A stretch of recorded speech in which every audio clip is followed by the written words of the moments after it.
It's Mission Control, Houston, 4 days, 18 hours, 56 minutes mission elapsed time. We've locked up with Columbia, and she's now traveling over the mid-Pacific Ocean on orbit 77 now. She's just passing over the equator. We'll pass over Central America on this rev. Commander Brandenstein called down and told us that they had viewed the storm that's developing over the Pacific Ocean northwest of Australia. There weren't any real obvious circulation patterns to the storm, he reported, but they did see a very heavy cloud mass.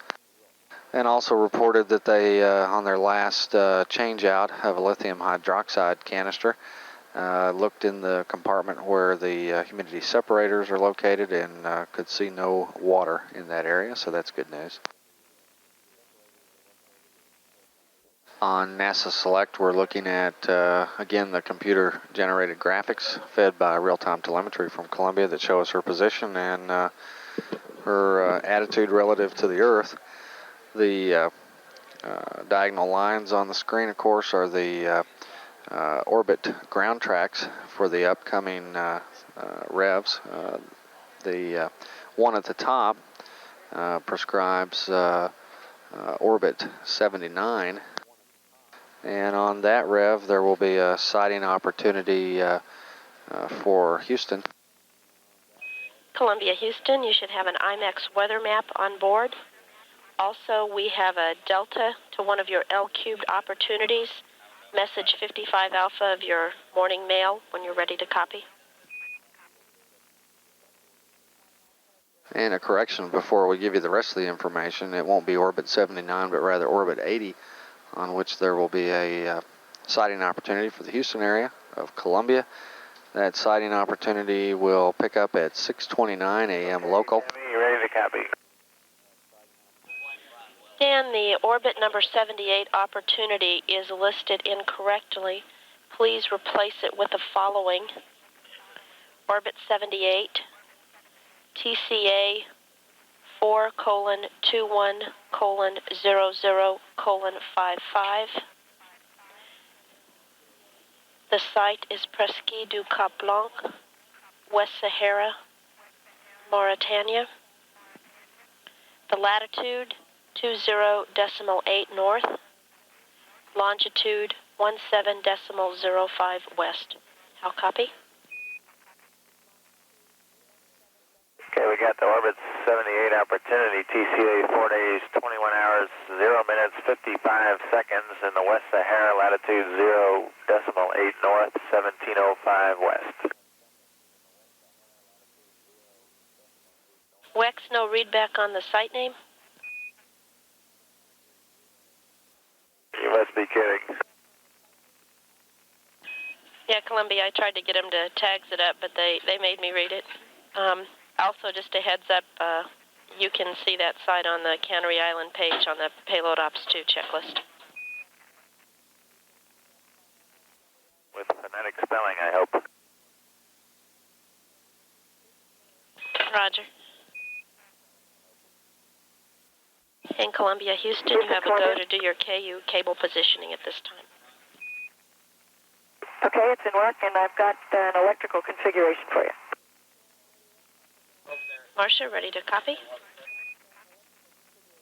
Okay, since you want to know where the electrons are going, the plan is to have AFE plugged into MO13Q. FEA will be plugged into MO52J. The Y cable will be an A15 with one photo flood, and L cubed stock is plugged into F1. Marcia, I got everything but the L cubed config. The Y cable will be plugged into A15, and on it will be L cubed and one photo flood. Roger, thank you. And this is Mission Control Houston. To continue with our Houston sighting info, that sighting opportunity on orbit 80 will begin at 6:29 a.m. Central Standard. The duration 2 minutes. Max elevation of the pass 59 degrees. Above the horizon, the Columbia will appear 17 degrees above the western horizon, moving to 59 degrees above the south. Houston, Columbia. Go ahead, Columbia. Okay, due to the switch you had us do the other day, I assume that the ohms crossfeed lines you want left in the B auto configuration as is. That's affirmed, Dan. Columbia, Houston, you have a tags test message on its way up that Marcia might particularly enjoy. Houston, Columbia. Go ahead, Columbia.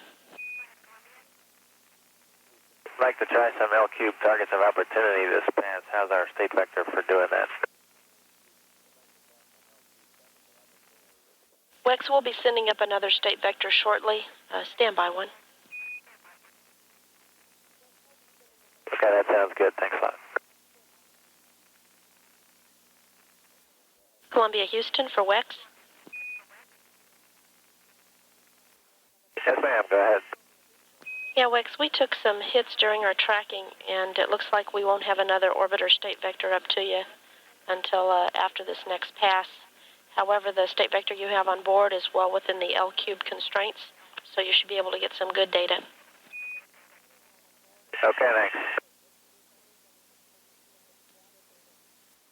Tammy, I got a message, and I love it. It's 3/4 of a piece of black paper.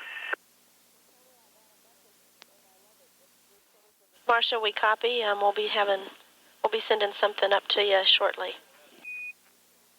You mean this wasn't it? No mercy, Marcia.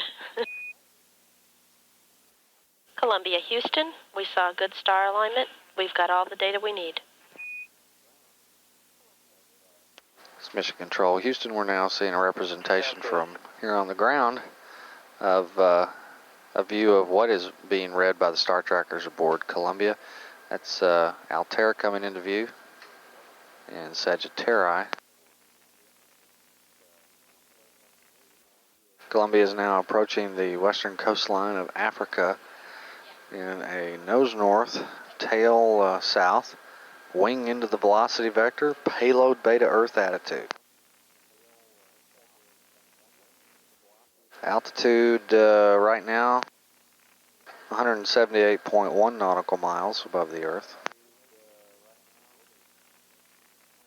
This graphic also capable of showing not only the ground track and the orbiter's orientation, but the coverage areas of various ground stations on the planet. The one through which Columbia now passing is the Dakar station. The two footprints to the left of the screen are first Bermuda, and then farther left, that's the Mila station coverage area. Those circles are irregular because the antennas at the ground stations find on their local horizon some obstruction.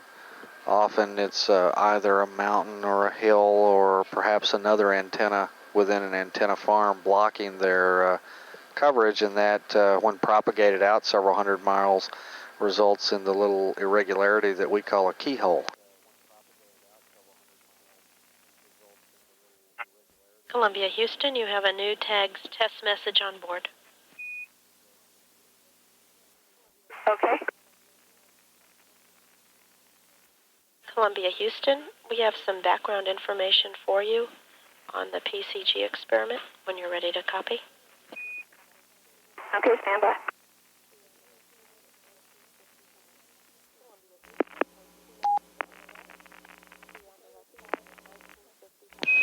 Columbia, Houston, we're 2 minutes to LOS. See you on the west side at 1955. Okay, we'll see you there, and I got the tags message, and yeah, that's lovely, me playing with a bread mold in my underwear. Marcia, say again your last. Said I got the tags message, and I hope you all enjoyed watching me play with a bread mold in my underwear. We did, Marcia. Thanks.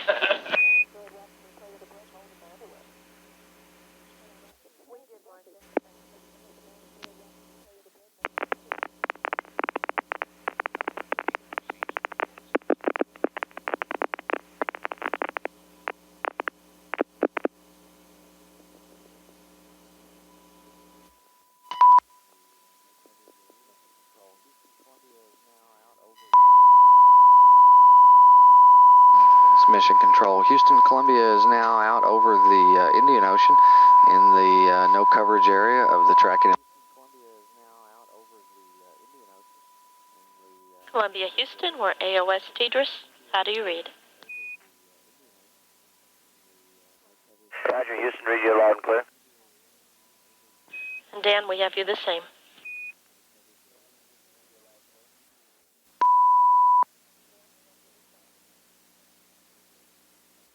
Mission Control Houston at 4 days, 20 hours, 35 minutes mission elapsed time. Columbia now on orbit 78, all going well and quietly aboard the orbiter. Meanwhile, down here on the ground, a programming note.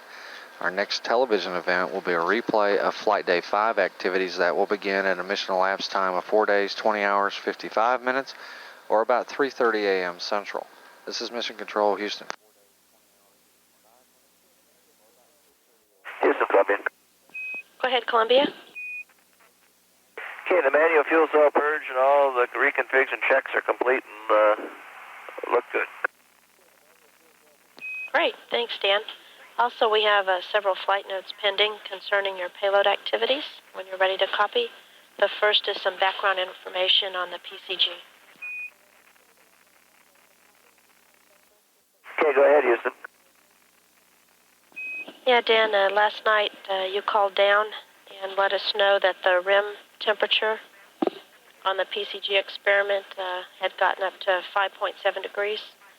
And we did some analysis here on the ground, and the PCG rim 2 should be in good shape as long as the temperature does not exceed 7.5 degrees centigrade. This is just some information for you. Okay, Tammy, thanks, and it's back down to about 4.4 this morning. Roger. Thanks, Marcia. Also, we would like to get some information on your cabin temp controller operations. Has the manual cabin temp controller ops worked well? And what have the settings been on the controller during the day and evening ops? Yeah, we've been doing it manually, and generally at night we run it full hot, which we haven't had any overwhelming complaints about. And during the day, a little bit, some days, depending on what we're doing, it's warmer than others. It varies during the days from 1/3 cooled all the way to full cold, so it just kind of depends upon what we need. Okay, Dan, thanks for the report. And Dan, that's all we have for you right now. Okay. In Columbia, Houston, earlier we sent you some messages concerning IFMs for the HUMSEP, which may or may not be needed during the flight. Also, we just tagged up a CNCR experiment information request. Okay, we got the HUMSEP messages, and we'll go look for the other one. And Dan, also, we had a question concerning the IMAX ops on the last pass. Okay, we finally, I think, met with a little bit of success. We got the dunes in the western Sahara with kind of a low sun angle. I think they look pretty good, and they just ran right up to the edge of the clouds, so we just managed to get them. It probably, if we'd have been a little further north on track, we'd have gotten a little, there was an area up there that looked a little bit better, but I think we got a pretty good area. The Rift Valley, we passed up thinking that next rev will be a little further south, and we'll be look up the valley a little bit further and get a little better view of it. Copy, Dan. And he's in Columbia. Go ahead, Wex. Yeah, Tammy, I wonder if you could verify the coordinates that you gave me for this next L-cubed target on orbit 78. I had 0.8 north and 17.05 west. Wex, that's 20.8 north. Okay, thanks a lot. You bet. It's Mission Control Houston with a reminder, our next television event, a replay of Flight Day 5 activities, that's coming up at 3:30 a.m. Central. The duration of that replay is about 25 minutes. Columbia, Houston, we've sent up another tags test message, and we thought that G. David might enjoy this one. Okay, we'll look for it. Thanks. This is Mission Control Houston, 4 days, 21 hours, 21 minutes mission elapsed time. Columbia is now passing out over Madagascar. Houston, we're about 2.5 minutes from Tidris LOS. See you on the west side at 2132. Okay, see you there. We've just concluded a replay of yesterday's activities and television events. We're now back with you live on NASA Select, all quiet aboard the orbiter. We're a little less than 2 minutes from loss of signal through the eastern satellite. And this is Mission Control Houston. Columbia, Houston, we're back with you through Tidris. How do you read? Hey, loud and clear. This is Mission Control Houston.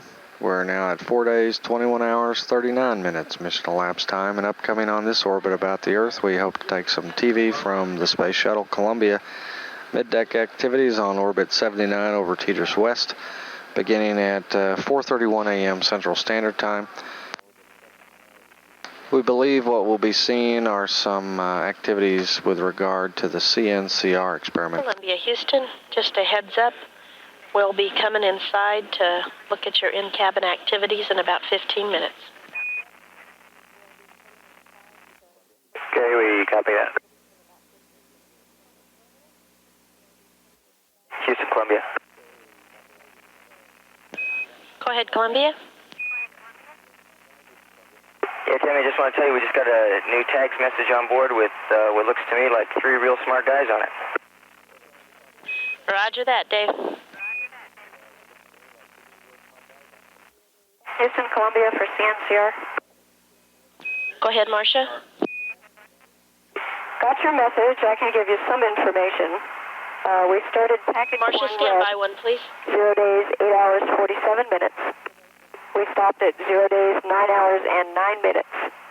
Started package 2 blue, 0 days, 9 hours, and 30 minutes. Ended 9 hours and 50 minutes. The spot meter reading was 800 ASA 1/500 F16.1. And Columbia, Houston for Marcia. Can you please repeat the report? Okay, coming at you again. Started package 1 red, 0 days, 8 hours, 47 minutes. Completed package 1, 0 days, 9 hours, and 9 minutes. Started package 2, 0 days, 9 hours, 30 minutes. Completed package 2, 0 days, 9 hours, and 50 minutes. The spot meter reading was at 800 ASA, 1/500 F16.1. Marcia, we copied all. Thanks. And the only camcorder we have is the gas sampling. We were in a bit of a hurry to do that on day 1, so we only recorded that. And we would record the whole operations basically when we do the remark. Marcia, we copy. This is Mission Control Houston.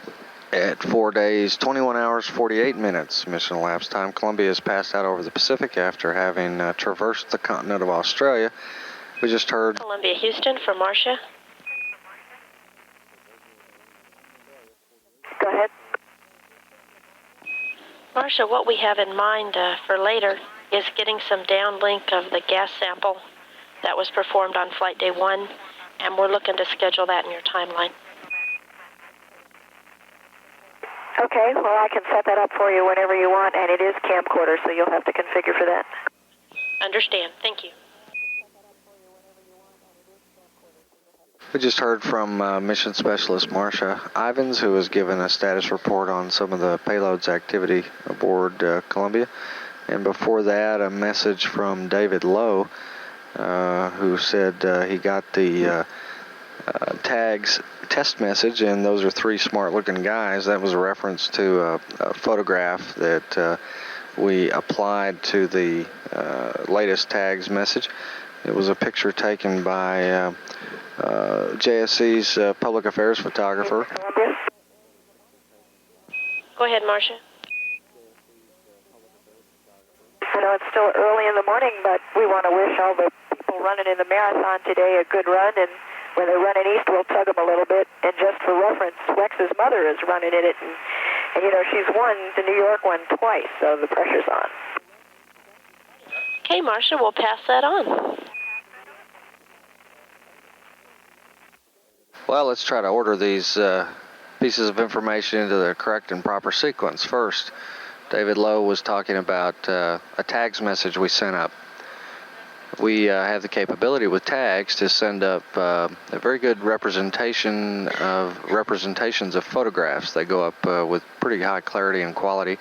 And the one we sent up most recently was a picture taken on the morning of July 20, 1969. Correction, July 24, 1969, by Andrew Patneski here in the Control Center in Houston. It was a picture of Chris Kraft, George Lowe, and Robert Gilruth with flags waving.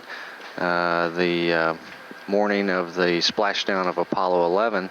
George Lowe, of course, is David Lowe's father.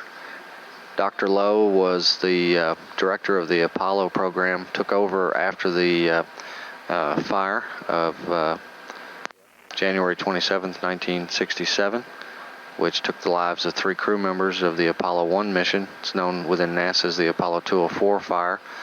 And George Lowe is credited as the man who, perhaps more than any other, made it possible for America to reach the moon within the decade of the 1960s. It was George Lowe's decision to send Apollo 8 on a circumnavigation of the moon. And also George Lowe was instrumental in pulling together the pieces that led to the successful landing of Apollo 11. Also, Marcia Ivins was talking about Jim Weatherby's mother, who is running in the Houston Marathon this morning. It is true that she has won the New York Marathon twice for her age group. The Houston Marathon kicks off local time about 10 a.m. this morning. A reminder, our next shuttle television middeck activities from Columbia on orbit 79. Very shortly we'll be switching our satellite to the west so that we can pick up this downlink, and then we'll replay it later. Columbia, Houston, we appreciate the good downlink of your flight deck activities, or middeck activities. Roger, Houston. Our plan right now is to have Marcia talk you through some of the echocardiograph activities we're doing with David as the subject, and then some general activities on the middeck. And later on today, we'll focus on the other side of middeck. We'll do a little FEA and other middeck activities. Sounds great. And Columbia, Houston, we especially thank you for the visual feast. Okay, David's putting the electrodes on himself, and this is so we can get an EKG. This machine is the American Flight Echocardiogram. It's an off-the-shelf ultrasonic imaging system. It's a standard piece of equipment that's used to get a non-invasive picture of the heart and other soft tissue. David and Bonnie and I have been trained to use this, and we found that it's easiest to do the echo on each other and have that person do it and the other person type. So David is going to take his own image, and I'm going to take the data. We copy, Marcia. But first we have to take his blood pressure. See, what I've just done is entered the data. What we do is record the subject and the operator and the blood pressure and the MET. Roger. In his hand, he's got the transducer that does the ultrasonic imaging, and we're putting a gel on it, which is sort of goopy water, and that gives us a better picture. The way the ultrasound works is that the ultrasound waves will basically bounce off different structure with different densities in it, and that's how we see a picture of the heart. Now, it won't look like a normal heart, and I'm not so sure that the camera can see the picture anyway. David has the best image of all of us. We call him the man with the big heart and the glass heart. Marcia, we copy, and we do have a view of the screen. If the AFE people are listening, David's picture's been just about as good as it was back on Earth. For the rest of us, the pictures have not really been better, and in my case, the pictures have been worse. Marcia, we'll pass that on. David says to tell you it's not my fault that my heart moved. What we're doing with this experiment is measuring the cardiovascular changes that microgravity causes on the body. This data was taken on us pre-flight, and it'll be done post-flight, and then we're gathering the data in-flight, and so they can measure the different sizes of the chambers of the heart and tell what zero-G does to us. The camcorder, if you can see it floating around here, is not really taking a picture of anything. It's got the lens cap on. We're using it as a recorder instead of using the orbiter VTR. We've got a little sound input into it, and we record the data for the AFE folks this way, and what it's looking at is the picture that's on the screen. Roger. Columbia, Houston. Did you say that you can see the screen? Marcia, we have a somewhat occluded view of the screen. Also, be advised we're going to be in handover, and I'll give you a call when we have voice. Okay. Columbia, Houston, we're back with you through TDRS, and we have a clear view of the screen. Okay, you're loud and clear. And just some point of interest here, we do this on all of us every day, and in honor of that, David shaved his chest. Well, we appreciate the sacrifice. In Houston, I know the image on the screen is hard to see. We can camcord you some directly from the data recorder here later. Sounds good, Marcia. For the technical world, what we just did was the parasternal long axis and short axis. This one is a 4-chamber, which basically looks up at an angle through the heart and sees all 4 chambers of the heart. David happens to be ticklish here, so he's doing it on himself as opposed to me doing it on him here. This is a hard view to get on most everybody. Copy. David says that when he gets to talk and I get to do it on me, I'm in big trouble.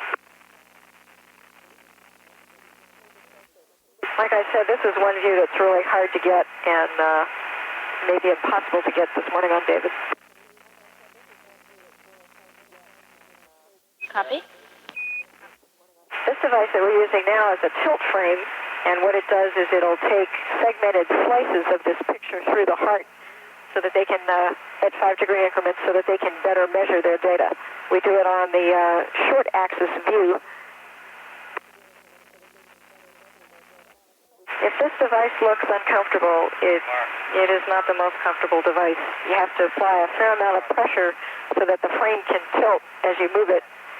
And basically, we give it a mark to the recorder each time we make a move so they know when they measure their data.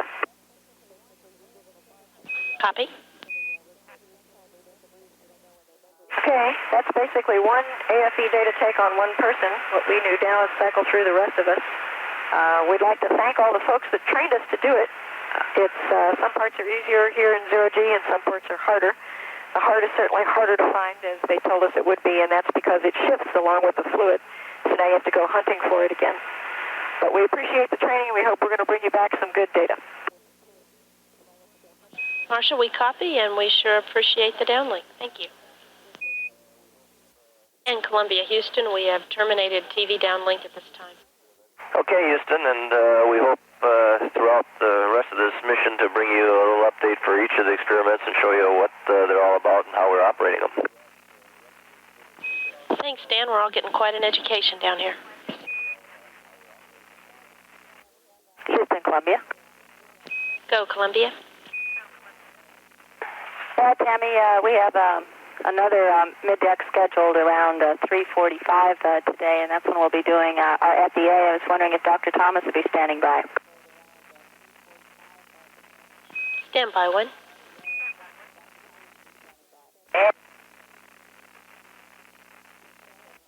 Columbia, Houston for Bonnie. Go ahead. Bonnie, we have rescheduled the FEA downlink for later in the flight. At 03:45, we are looking to do some CNCR downlink and referencing the flight note we sent you up earlier.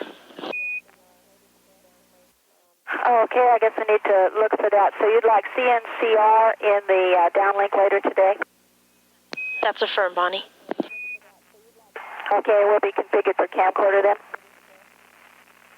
Appreciate it. Okay.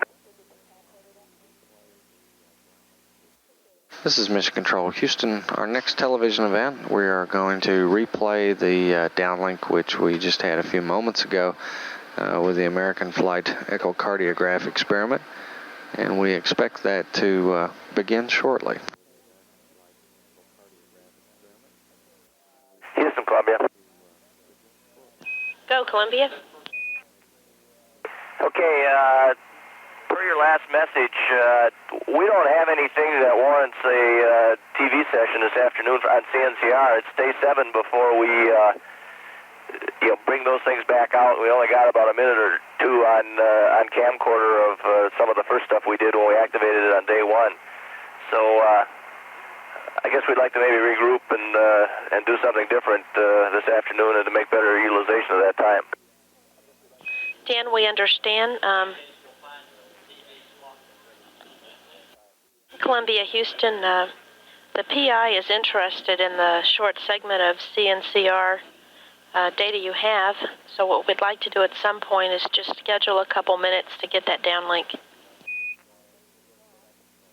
Okay, and if you give us a few moments notice, so when you can do that, we can get it set up and send it down to you. Dan, you bet, and also we'll look for good utilization of the 3:45 opportunity. And Columbia, Houston, it looks like there'll be an opportunity in about 15 minutes to get the 2 minutes of CNCR, and we'll give you a heads up a few minutes before we'd like the downlink.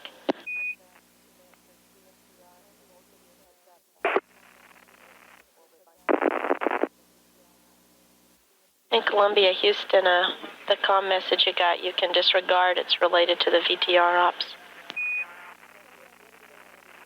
Okay, thanks. Tammy, I'm ready to go whenever you are. Marcia will give you a call when we're out of blockage. Okay. Mission Control Houston, 4 days, 22 hours, 40 minutes. Mission elapsed time about 40 minutes. Correction. About 20 minutes remaining this pass through Tidris. Columbia is passing over Africa now. We've just concluded a replay of the American flight echocardiograph operations on the middeck with Dave Lowe and Marcia Ivins. We're standing by shortly to switch our satellite to NGT so that we may bring down a short burst of CNCR camcorder downlink. This is unscheduled television. Because it is the camcorder, it will come down broadcast quality. Columbia, Houston, we're ready for the CNCR downlink. Okay, and tell me when you have a good picture. Columbia, Houston, we have good video downlink at this time. Okay, that's all of us looking at the camera, looking at you, looking at us. Okay, so here comes the playback. Okay, this was day 1, and we had taken our suits off. We had taken our suits off, but that's about it, so we're a little ragged looking here. We have the tubes out on the lockers. They have already been marked, and the only day we do gas sampling is the first day, not the last day when we do the remark. So we took camcorder of it now, and that's what you see me doing. Copy. And we didn't realize we'd be showing this to the world, so there's a little bit of clowning here going on. We love it, Marcia. Need to let my hairdresser see this. Okay, that's it for the downlink of that. Marcia, thanks. The CNCR folks really appreciate it. They were interested in the location of the individual trays, so you've really helped them out there. Okay, tell Jim we're taking good care of his test subjects, and we'll get to look at them again tomorrow. And we'll camcord that and also do some area of that for you. Thanks again. And this can terminate the downlink. Columbia, the downlink is terminated at this time. Houston, Columbia. Go, Columbia. Yeah, Tammy, if you want camera A, we've got it pointed down, and we've got Africa coming under, and there's still some clouds, but you can see some land. We'll take it. Thanks, Bonnie. Houston, Columbia. Go, Columbia. The film test folks are watching. Tell them that what they're looking at now is the reason we have not been successful doing any film test yet. I was specifically told not to shoot clouds and dust and haze. We understand, Marcia. Thanks. In Houston, Columbia. Go ahead, Wax. What a couple of us are doing now up in the forward part of the flight deck is looking for the delta of the Zambezi River, and we're going to take an L-cubed mark on it if it's visible. It looks like it might not be. We were successful on a couple of previous L-cubed marks, and they look pretty good. I'll give you more information on that later. Appreciate it. Houston, Columbia. Go, Columbia. Okay, Tammy, for the FEA folks, we've completed Term 1, Term 2, and the Sample 4 removal, and are setting up for Sample 5, and really would like to thank the IFM folks for their procedures. They were very clear and complete. Appreciate it. We'll pass that on. And for your information, there was no observable debris during the vacuuming or afterwards. That's exactly what we were interested in, and the surgeon particularly appreciates that remark. You can tell him that it also does definitely pull a vacuum. I had to keep the door slightly ajar with a screwdriver in order to not pull it shut. So I'm pretty sure if there was anything, we got it all. Good news. Columbia, Houston for Bonnie. Go ahead, Tammy. Bonnie, we're working on some words considering FEA sample number 5, and we would like for you not to begin sample processing until we get back to you and give you a go. That's affirmative, Tammy. I hadn't intended to start processing until that came up in the timeline. And Bonnie, that should give us plenty of time to work any issues we might have. Okay. Control Houston, this view from the payload bay of Columbia. In it we can see its the lower part of the screen, the island of Madagascar floating by, much of it obscured by clouds. Columbia, Houston, we're 2 minutes from Tidris LOS. We'll see you on the west side at 2308. Okay. Mission Control Houston, this is 4 days, 23 hours, and 1 minute mission elapsed time. Just concluded a couple of unscheduled television sessions from Columbia. One, some camcorder downlink showing CNCR operations on the first day of the mission shortly after launch. Then we went out to the payload bay and took a look at the Earth as Columbia rolled past Africa. The next acquisition will be through Tidris West. That'll be in a little more than 6 minutes. Columbia Houston, we're with you through Tidris Rest. How do you read? Sound clear. And we've got you the same. Columbia Houston, we have a question for you regarding your IMAX targets. Go ahead. Columbia, we're just trying to make sure that your orbiter attitude is commensurate with having a clear view of the ground targets. Also, we wanted to know whether or not that if having LDEF in the bay is occluding your view of your IMAX targets. And we might be wanting to think about a yaw maneuver if there's any problem with respect to the orbiter attitude or LDEF. Okay, Tammy, I think we have about as much flexibility as we could hope to get. We have the two overhead windows for anything that's right at nadir or slightly there off of there. And we got the CDR W1's window pointing right down the velocity vector, and we've developed a technique where we can use that pretty well. And we also can get some oblique, well, obviously that one's an oblique looking out of W1, and also a W2 oblique looking off axis to the north a little bit. So we have that all covered, and I personally can't think of an attitude that would give us much more flexibility than that. We never can really shoot much of anything out of the payload bay windows anyhow. Dan, thanks. That's what we needed to hear. I tell you, our big hang-up is weather. There's just no good weather anywhere this trip. Roger that, Dan. Houston, Columbia. Go ahead, Columbia. Yeah, Tammy, wanted to clarify your last comments regarding the FEA sample times. We got a new flight plan this morning. We're still planning to do it on those times. Is that correct? Bonnie, stand by one. Columbia Houston for Bonnie. Go ahead, Tammy. Bonnie, a year ago to begin the FEA processing per the timeline, we just had some issues we were working down here and wanted to make sure that you didn't begin early and maybe catch us off guard. Okay, I understand and concur with you. I started early on the IFM just so that we wouldn't get caught in the bind a little bit later. Sounds like that worked out well. Houston, Columbia. Go ahead.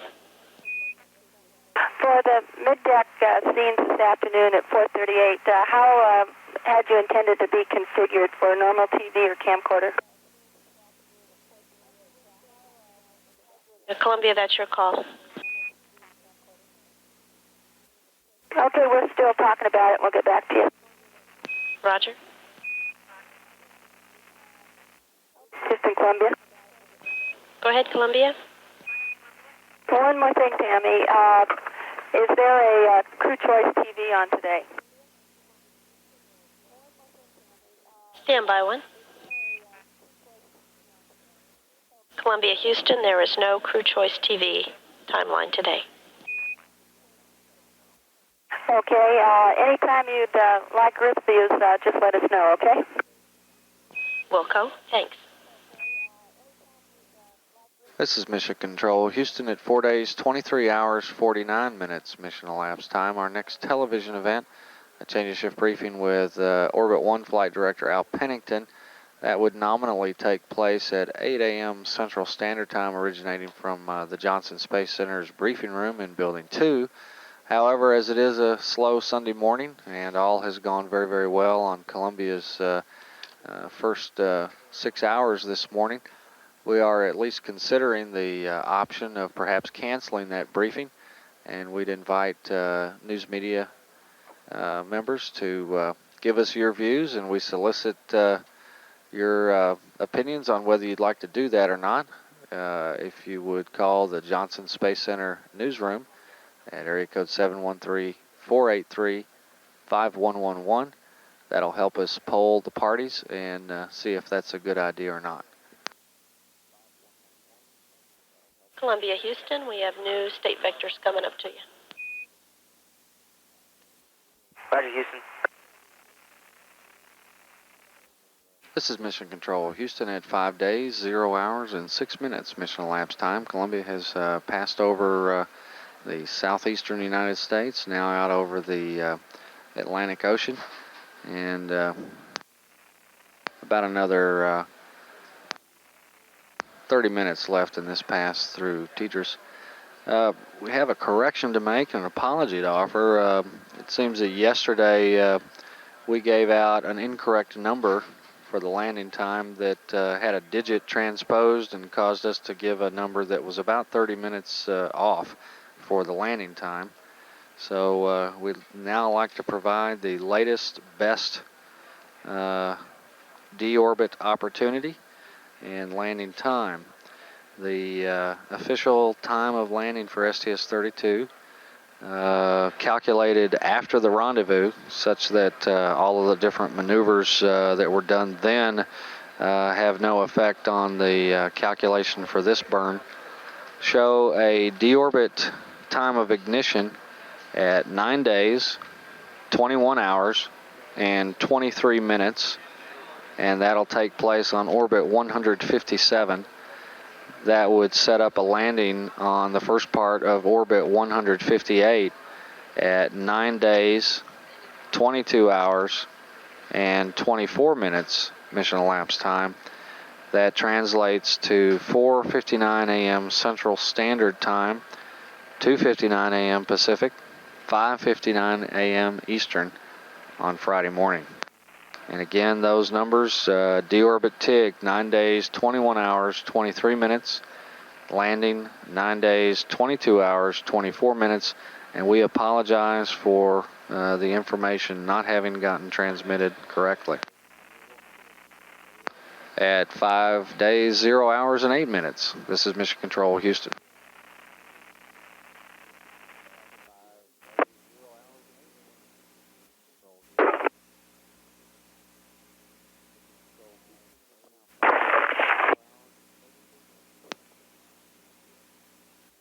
Mission Control Houston, it's now 5 days, 0 hours, and 33 minutes into the flight of Columbia, and there's another 4.5 minutes left in this pass through the eastern satellite of Tidris. The vehicle has just passed out over southern Africa, and now we'll cross within range of the southern tip of Madagascar before going LOS Tidris. And at the same time, the Orbit 2 team has come on and is in the midst of their handover briefing. The Orbit 1 team will be going off in about a half an hour. To that end, we have received several indications that news media are not interested in holding a shift briefing with outgoing Flight Director Al Pennington this morning. And we will make the announcement one more time that the briefing would nominally take place at 8 o'clock this morning Central. It is our desire to see if all parties are agreeable to canceling the briefing, since it's a fairly slow news day and a lovely Sunday morning. If you do not think that's a good option, please call the Johnson Space Center newsroom at 713-483-5111, and we'll try to meet your request. But our plan is to move fairly swiftly toward canceling that briefing, so that we can release some people and allow them to go home a little early today. At 5 days, 0 hours, and 34 minutes, this is Mission Control, Houston.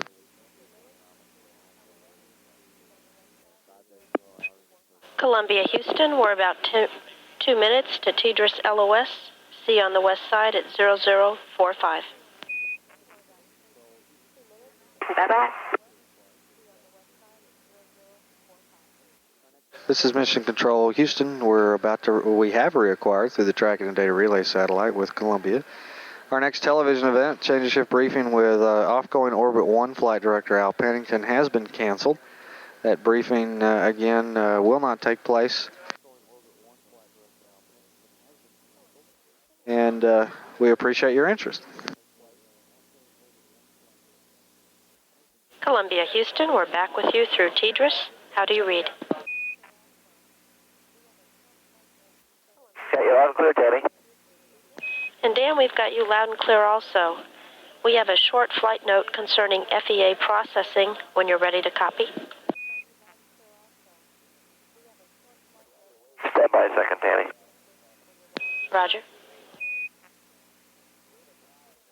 And while you wait, we just went around the south end of Madagascar and gave a try at getting a little bit of the current action for the IMAX. I think we maybe got one spiral eddy, and that was probably about it, but it was a little something. We had a good sun glint angle. There just wasn't much action in the water, and there were quite a few clouds, but we got one shot through the hole in the clouds there that maybe will get them something at least.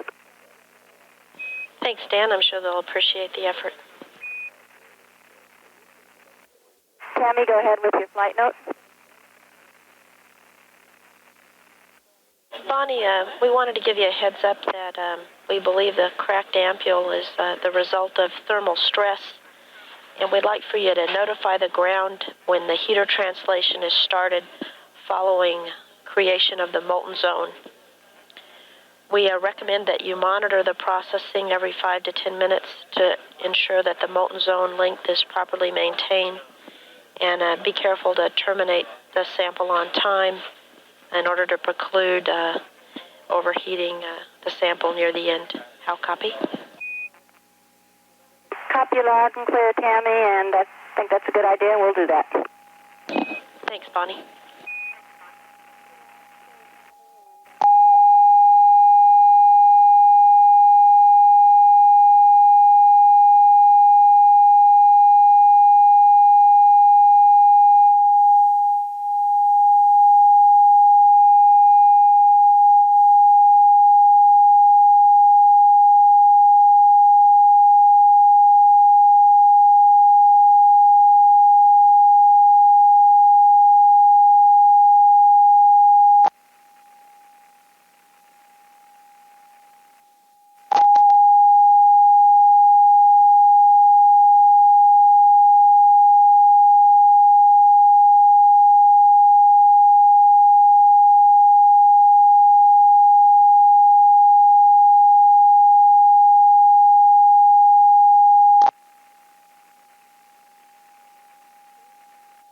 Columbia, Houston, your Orbit 1 team has enjoyed working with you once again, and we'll be handing over to Orbit 2, and you'll be talking to Steve Oswald. Okay, guys, thanks a lot. See you later. See you tomorrow. Hey, Tammy, let me just say one more time before you guys go, I really do appreciate that TAG's test message that you sent up. That was real thoughtful. You bet, Dave. We aim to please.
Houston, Columbia, we're about ready to start on the RMS power up and check out.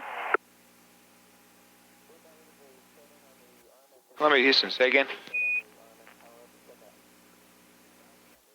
We're about ready to start in on the RMS power up and check out. Roger that, David.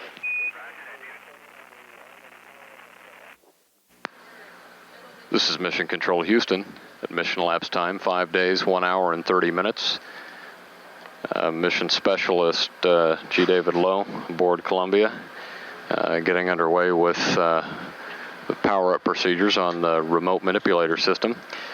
Planning to take it out for a spin here in a few minutes to accomplish a couple objectives. One, to exercise detailed test objective number 636, which is essentially an on-orbit demonstration of the remote manipulator system, allowing folks on the ground here and those engineers whose job it is to prepare for PDRS and RMS operations on board to get a little additional data in their database on RMS joint drive rates and braking and just a little more experience with how that arm operates, since it doesn't fly on every mission, the shuttle program. In addition to that, as long as the arm is out and powered and moving, Lowe plans to swing the arm over the port wing and conduct a survey of the tiled surface of the port wing, very much like the wing survey that was conducted yesterday. Not looking for anything in particular, just as long as the arm is up and powered and very healthy, and the opportunity presents itself as such, this is a good chance for G. David Lowe to get some extra time on the arm and train with the real McCoy, vice the simulated replicas here on the ground.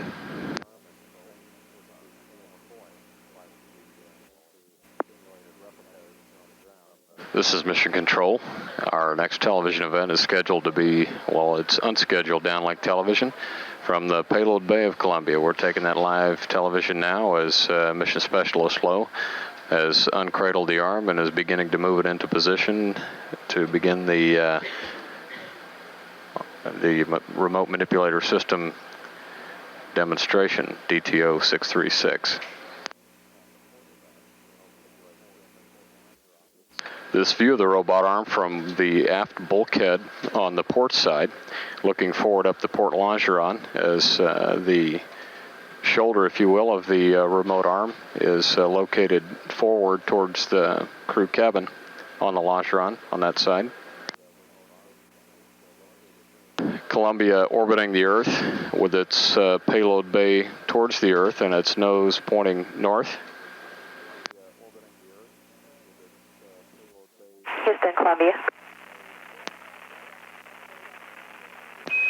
Go ahead, Columbia. Yes, just an update on the TV period this afternoon. We'll be using a standard TV mid-deck, and we'll be looking at the FEA, and then sometime later, if you've got a little bit of coverage for the camcorder, I'll play down some of the melt zone. Okay, that sounds good. We'll be looking forward to it. Okay, we'll see you then.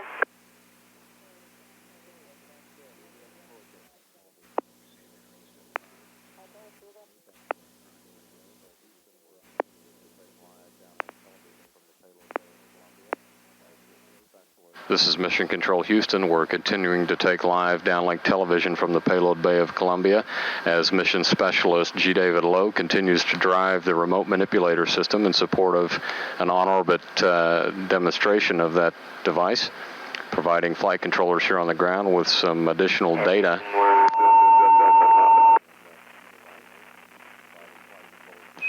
Columbia, Houston, you had a loud squeal in the background. Say again, please.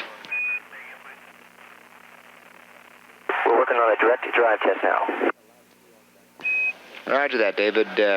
We're watching you, and we've got a couple of words for IMAX, if somebody's ready. Go ahead. Okay, on this rev coming up in southern Africa, the Red Fort crater looks like it'll be no-go due to weather. However, later on, the Agulhas Current, second opportunity here on this rev, the weather looks like it'll be hopeful, and we should have a tags pick on the way, and whether or not you get it on a second take is your choice. Okay, and just for your info, that the Caribbean was all covered with clouds too. The one before this. Roger that. I understand no-go due to weather in the Caribbean Sea.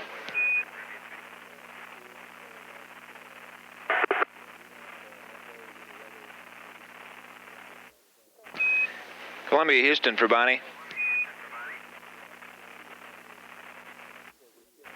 Go ahead.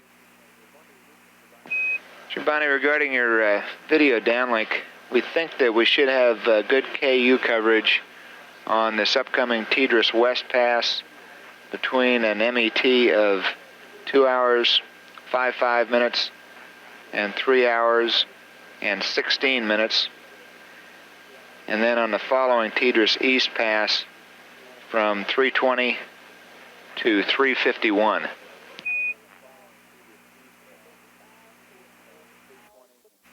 I copied good KU coverage 255 to 3 hours 16 and from 320 to 351. That's good readback, Bonnie. Okay, and you would like us to do some TV during that time? Roger, Bonnie, that's your call. Anything you'd like to send us, we'd appreciate. Okay.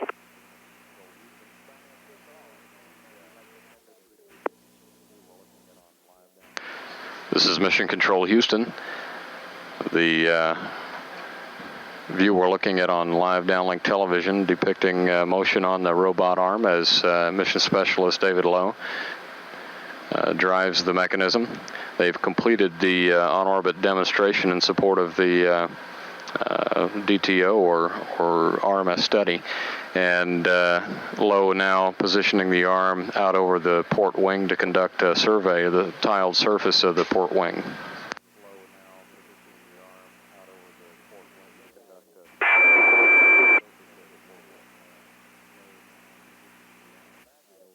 Houston, the jet drive is completed. We're starting on the exterior survey, Juliet.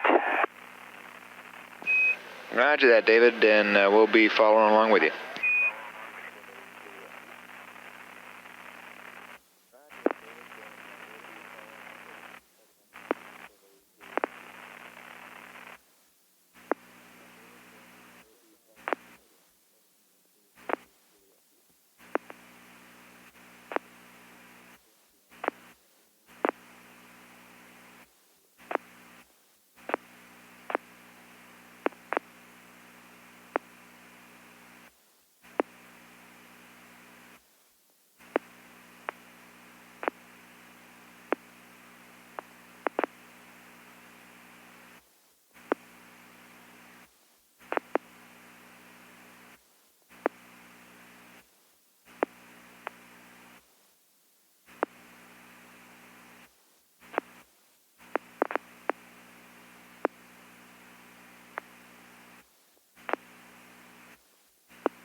Columbia, Houston, we're about a minute and a half from losing you on the East Tidris. We'll see you on the west side at 2:22. Okay, see you there.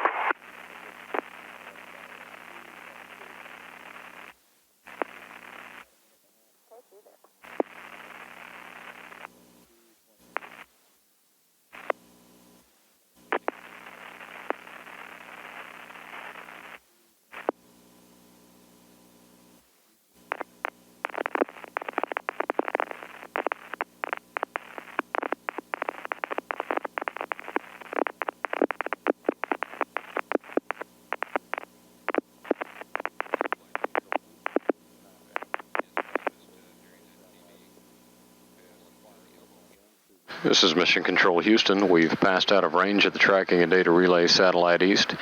We'll acquire signal again through the western satellite in about 5 minutes.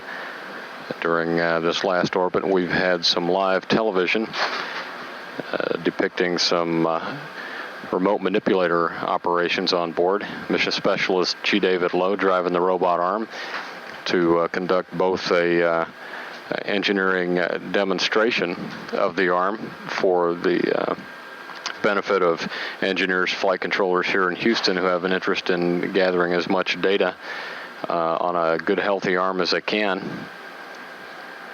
And in addition to that, took advantage of the time and the opportunity to look down at the port wing of Columbia,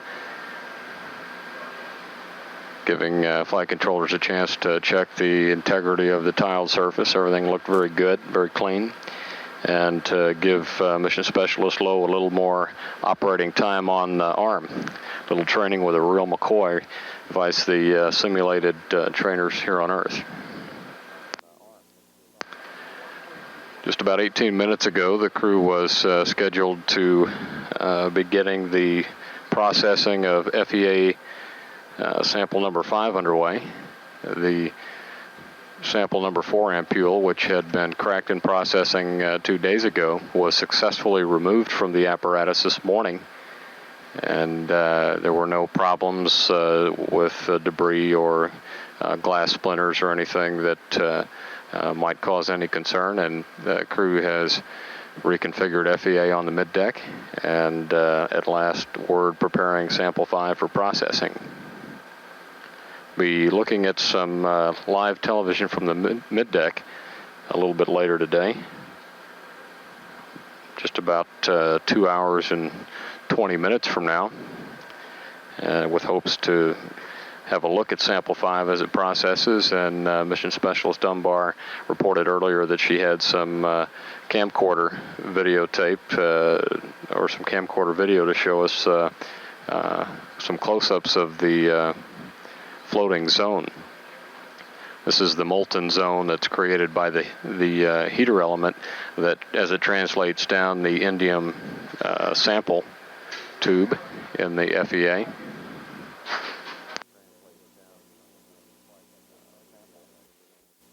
We've had some live television earlier today of some American flight echocardiograph activity with Mission Specialist Marcia Ivins playing doctor and administering the heart scan on Mission Specialist Lowe.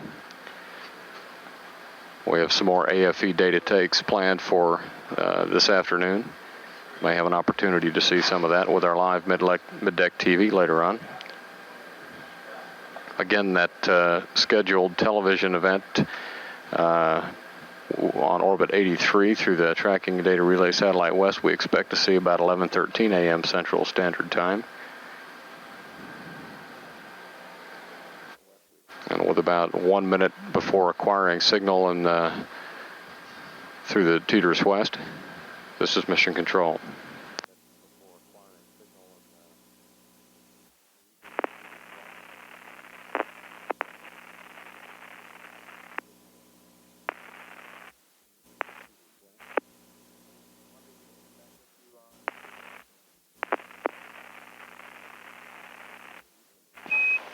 Columbia Houston, back with you on Teeters West.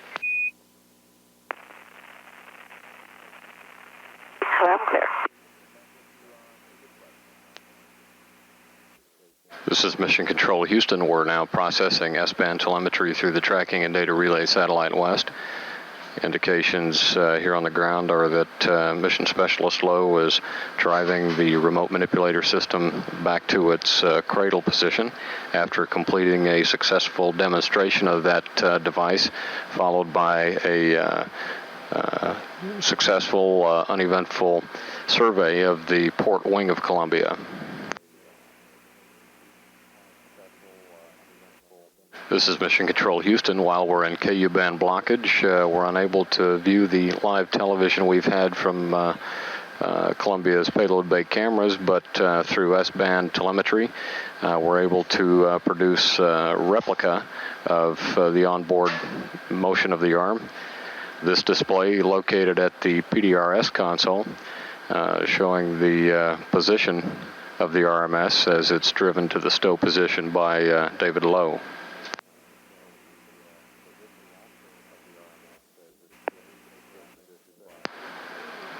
This is Mission Control Houston. This view also one of the digital graphics available to flight controllers here to help them visualize when live television is not available just exactly what the configuration of the onboard mechanisms are. These views we're cycling through emulating camera perspectives from the payload bay cameras of Columbia, showing us what we would see had we live downlink television. And as this image is updated every 4 seconds by downlink telemetry, we can see that the remote manipulator has been placed neatly in its cradle as Columbia orbits payload bay to the Earth and nose north over the South Pacific Ocean.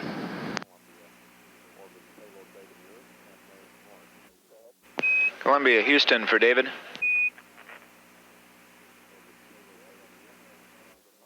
Go ahead. Roger, and your power down. Since the elbow camera is no longer functional, we'd like you to go ahead and stow the elbow camera for entry. We do not want you to stow the MPMs today. Okay, I'll stow the elbow camera and leave the MPMs deployed. Roger, David. Good readback.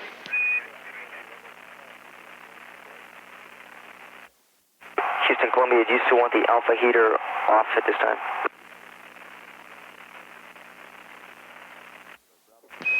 Columbia for David. We're going to be switching to the Bravo heaters for the remainder of the flight. So Bravo heaters on, Alpha off. Okay, we'll do that.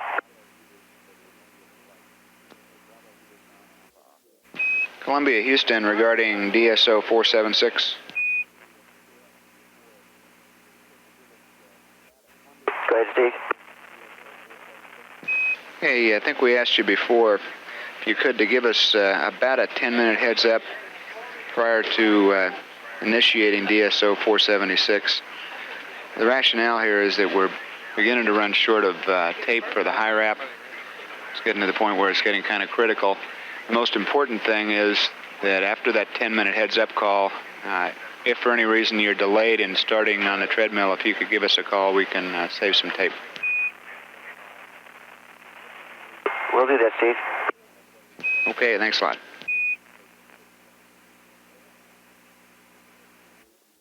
Houston, Columbia for PCG. Go ahead. Just a heads up, the 4-degree rim is now running at 6.7. The oven is off on the galley oven. It was 4.4 this morning when I looked, and I just checked it again, and just thought you ought to know.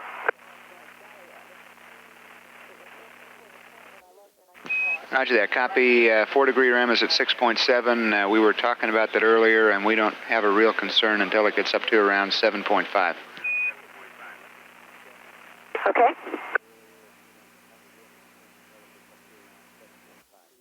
Houston, Columbia. Go ahead.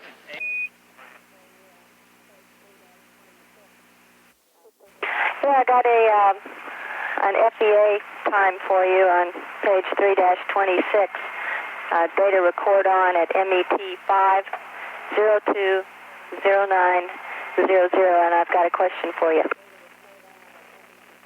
Go ahead.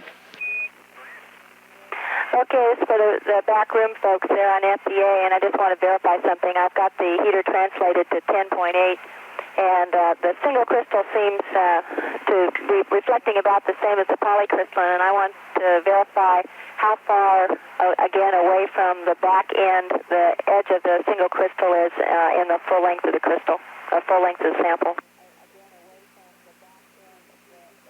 Okay, Bonnie, let us check with the back room, and we'll be right back. Okay, appreciate that.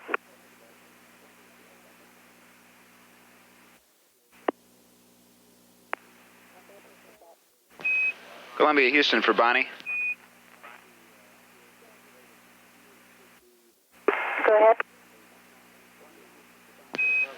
Bonnie, the FAA folks say that the heater should be approximately 1/2 inch beyond the seed crystal interface. And Houston, I understand that. My question was, that interface is how far from the end of the crystal, from the white insulator? Okay, Bonnie, now that we better understand the question, we'll go off and work it.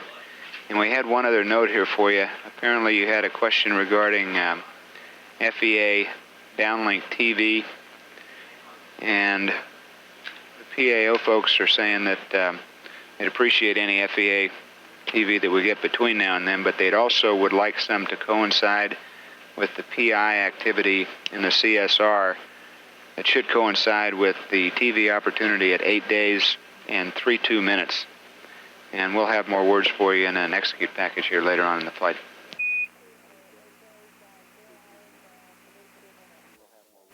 Okay, I understand, and we'll plan something too for 8 days, 0 hours, and 32 minutes. Roger that. Sounds good. Okay, and if they've got the drawings back there on the overall sample and can get that number, I'd appreciate it. Roger, we're working it.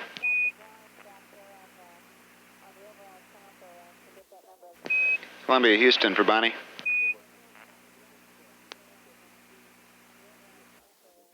Go ahead, Houston. And Bonnie, we think that the end of the seed should be approximately 2 inches from the white insulator.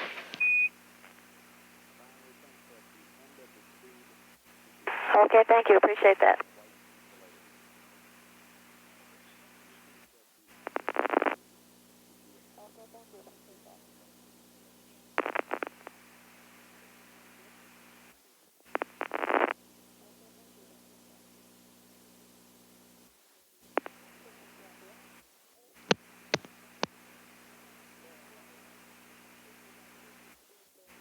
Houston, Columbia. Go ahead, Columbia. Yeah, we've got some earth use coming down right now. I don't expect it will be configured by 316 for the FEA, and then when we come back up at 320, things are going to be a little busy, but you can watch it for a while, and I'll talk to you when I can. Okay, that sounds good to us, and we'll be looking forward to it.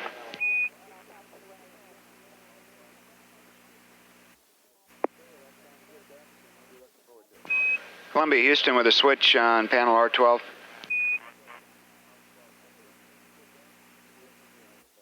Ready to copy. I'd like you to check on R12 upper position of fuel cell purge valve 3. That should be in GPC.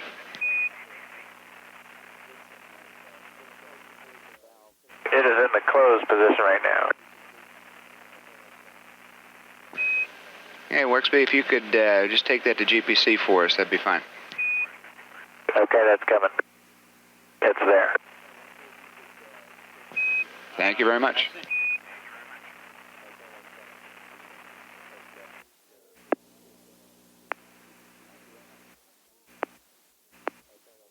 Columbia, Houston, we got good downlink of cabin video.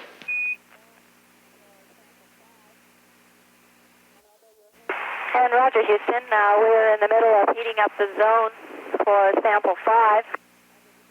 And although you'll hear a little bit more later about the fluid experiment assembly and the microgravity disturbance experiment, I'll give you just a couple words on micro-G research in general.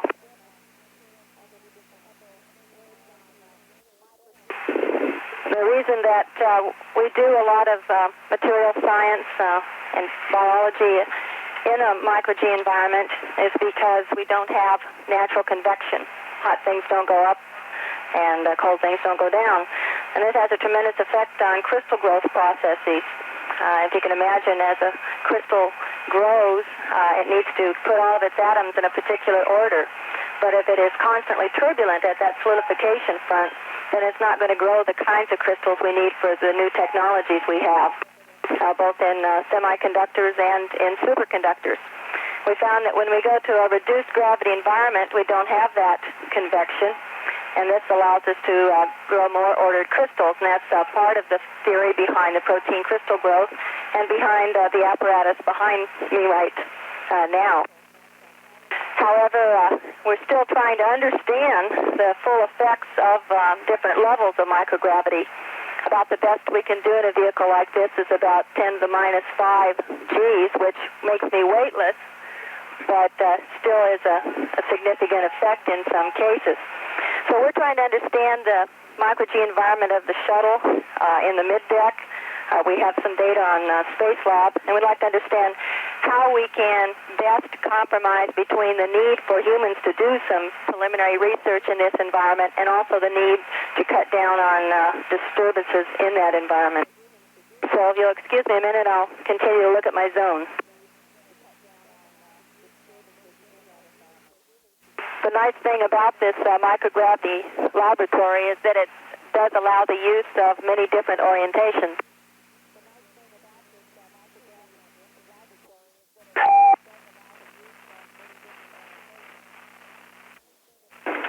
Houston, Columbia. Go ahead, Bonnie. We're still getting good video, and we copied your words. Appreciate it. Okay, Dan says he'll be ready to run in about 10 minutes for a heads up on the high wrap. I still don't have a zone yet. They're coming a little bit slower, so it's your call is to wait until I have a zone or to go ahead and take the high wrap at the start of his run. And Dan says he'll be ready in exactly 10 minutes. Okay, we copy 10 minutes till Dan jumps on the treadmill, and we'll go ahead and fire up the recorder.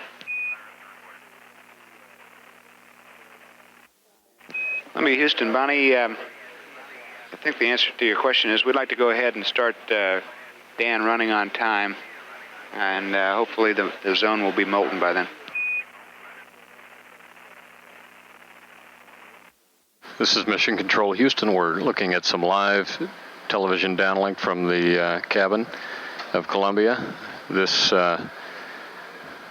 shot on the middeck of Mission Specialist Bonnie Dunbar setting up a camcorder to view directly into the fluid experiment apparatus as processing of indium sample 5 is underway.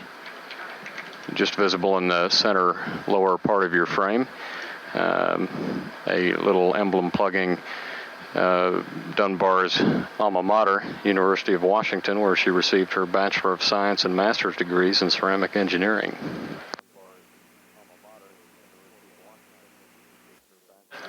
Resting on top of the locker to the right is a portable laptop computer which provides some systems data insight to the FEA module there. The experiment apparatus located in the locker space just to the left of that, with a accelerometer attached to its side and a glass window on top allowing crewman observation and camcorder documentation of the development of a molten zone and the crystallization of the indium sample behind it as the heater translates across the sample.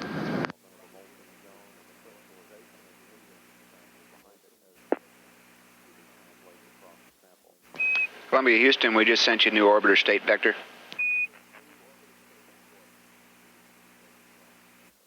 Say again, Houston? Roger, new orbiter state on board. Thank you, appreciate it.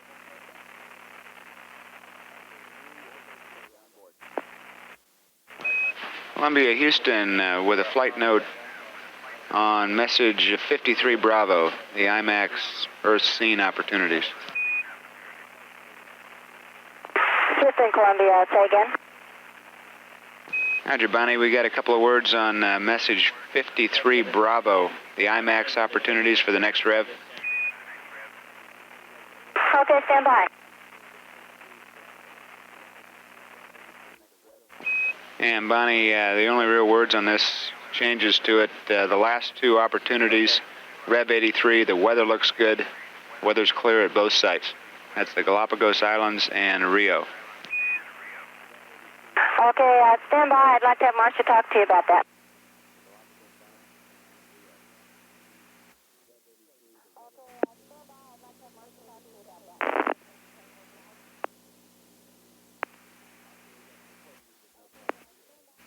Okay, Steve, go ahead. Did you find us a place that has no clouds? Yeah, Marcia, we got two places with no clouds. Both of those opportunities on 53 Bravo on Rev 83, the Galapagos Islands and Rio. The weather looks great. We were going to try for everything on the page. Okay, good enough. Well, that's all we had for you, and we've got about a minute left on the east satellite. We'll see you on the west side at 4 hours even. What?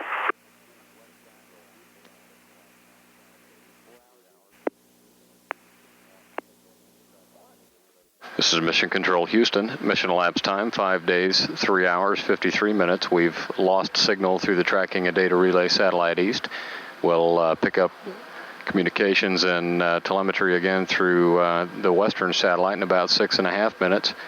We had the opportunity to look at some live downlink television during this last pass of Mission Specialist Bonnie Dunbar, observing and configuring for documentation a camcorder over the fluid experiments apparatus as FEA operations get underway once again following some successful in-flight repair this morning, which essentially consisted of removing a cracked sample ampule and replacing it with a new one, the sample 5 indium. And that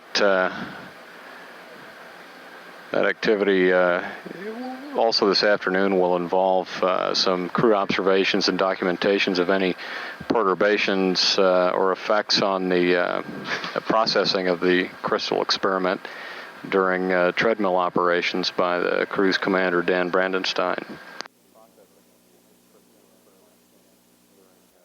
Coming up on the next orbit, the crew will have a rare opportunity during this flight to find some uncloud-covered regions of the Earth that are considered highly desirable by our IMAX folks for a little IMAX filming. Those two targets are the Galapagos Islands and sunny Rio de Janeiro. Our weather forecasters here in Houston predicting that conditions should be very clear as Columbia passes overhead those locations, and crew given a heads up to be on the watch for those opportunities and to get the IMAX squared away and in the window and see what they can shoot. Columbia continuing to orbit with its payload bay to the Earth, nose pointed north. That attitude is necessary to continue to protect LDEF from any further thermal or atomic degradation in the space environment, hoping to maintain its state as close to that in which it was grappled as possible.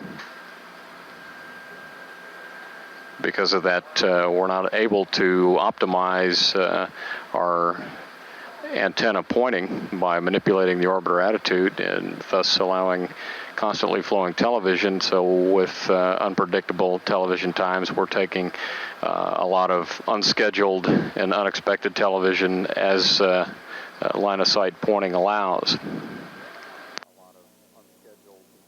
While this last television that we had from the crew was previously planned, we've had an awful lot of unscheduled TV this morning. I had a chance to look at David Lowe driving the remote manipulator system in support of a test objective there, and conducting a survey of the port wing of Columbia. And we anticipate seeing quite a bit more both scheduled and unscheduled downlink television today. We're just about 3 minutes away from acquiring voice again through the western satellite as Columbia flies high over the Indian Ocean. At mission elapsed time 5 days, 3 hours, and 57 minutes. This is Mission Control.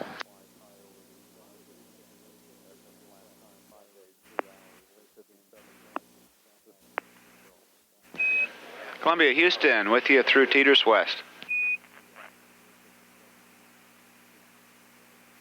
Loud and clear, Steve.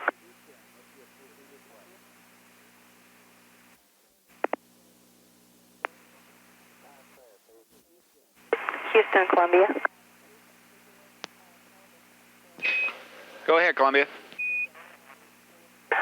Yeah, we'll be reconfiguring our televisions for the 438 mid-deck downlink, so we'll be terminating now. Okay, well, thanks a lot. We've enjoyed the good video. Okay. Okay, and Wexby says 10 minutes exactly before he starts his treadmill. Roger that. Understand Wexby's getting on in 10 minutes. Appreciate it. Columbia, you might pass to Wexby that his mom will have been running for just over 3 hours when he starts. He says, how embarrassing. This is Mission Control Houston. Our next live downlink television is expected to be upcoming here on this orbit in just a few minutes at 11:09 a.m. Central Standard Time. Expecting to see some continuing mid-deck activities. And prior to bringing that live TV down from Columbia, for the benefit of the satellite viewers of NASA Select out there, we're going to play back some of the television that was brought down live on this last path, depicting some Earth views, as well as some activities on the mid-deck, specifically Mission Specialist Bonnie Dunbar operating the food experiments apparatus and shooting some camcorder video of that in progress. Houston, Columbia. Go ahead, Columbia.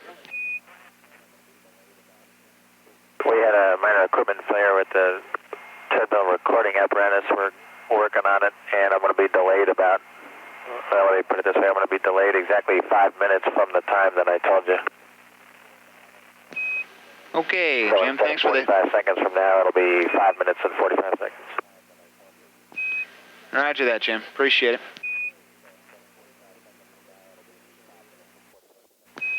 Columbia, Houston, for Jim. We've elected not to take any more high-rap data during the treadmill today, so starting off on DSO 476 is at your discretion. Okay, I copy. Thanks a lot. This is Mission Control Houston. We're standing by, expecting some live downlink television from the mid-deck of Columbia.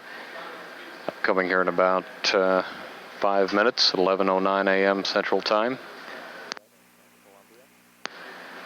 Satellite viewing in NASA Select will be interrupted shortly while we bring our video in on that transponder. Viewers here at the Johnson Space Center will be able to see that live downlink converted and uninterrupted. Hope to have an opportunity to play that back for satellite viewers at a later time. Columbia now on the ascending node of orbit 83, high over the Atlantic Ocean. While aboard Columbia, pilot Jim Weatherby prepares to mount the treadmill and put in some time jogging across the Pacific Ocean as his mother jogs in the Houston Tenneco Marathon today.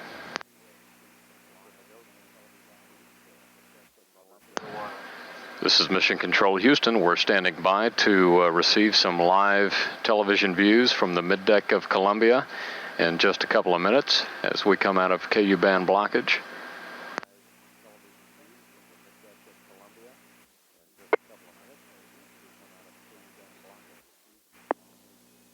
Columbia, Houston.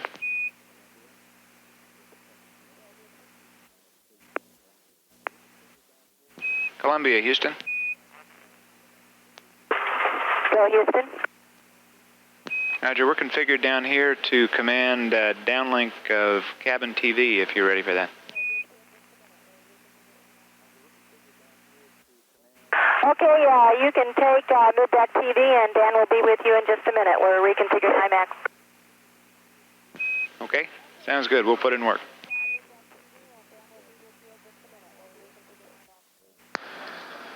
This is Mission Control Houston. We're taking live television from the middeck of Columbia.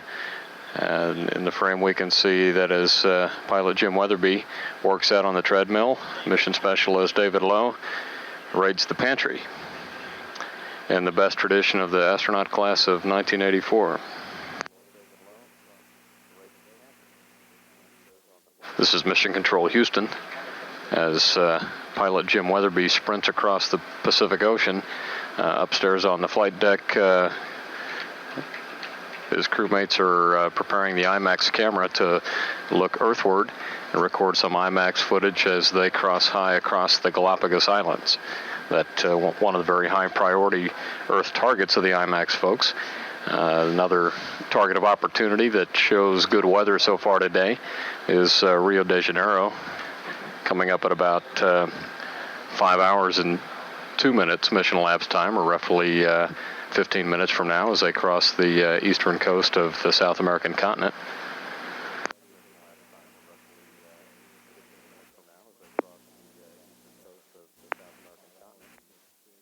Columbia, Houston, that Spec 76 comm message you got is the mid-deck camera. We're going to power that down. Houston, Columbia. Go ahead, Dan. Well, sorry, a little late. We were busy trying to get the Galapagos for the IMAX folks, but welcome on board Columbia on a Sunday afternoon. As you can see, the middeck is pretty well occupied by Weatherby doing his medical DSO running on the treadmill, and precludes us from doing much of anything else. Our Sunday, I think, was much like everyone else's Sunday around the country. It was probably one of our easier days during the mission. We're at the midpoint, and the high visibility and exciting activities of SYNCOM deploy and rendezvous are behind us, but we're still working on numerous objectives in the materials processing and the extended duration orbiter medical experiments. So today we spent a good share of the day trying to accomplish some of the Earth's observation objectives and film test objectives. Once again, we were stymied by the weather, which has not been particularly conducive to getting a lot of that data that we had hoped to. But we've been working relatively hard at it, and we have a lot picking up tomorrow with LPNP, and we'll bring you back on board to see that. And I hope that you've all had a good and rather relaxing Sunday.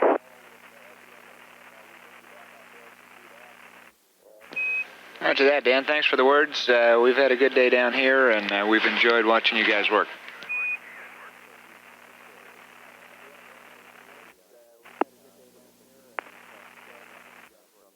This is Mission Control Houston. We're still looking at live downlink television. The pretty pictures from inside the cabin and from the color camera in the payload bay aren't available right now. Those cameras have reached the upper range of their temperature limits, and the instrumentation and communications officer here in the flight control room, who commands the TV system from the ground, when allowed by the crew, has cycled those cameras off.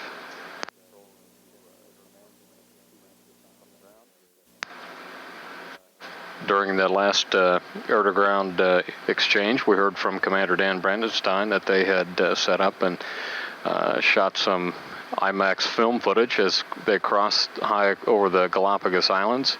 Their next IMAX target of opportunity upcoming here at the coastal crossing over the east coast of the South American continent, as weather officers here in Houston report conditions over Rio de Janeiro to be very clear, that being another high priority target for IMAX.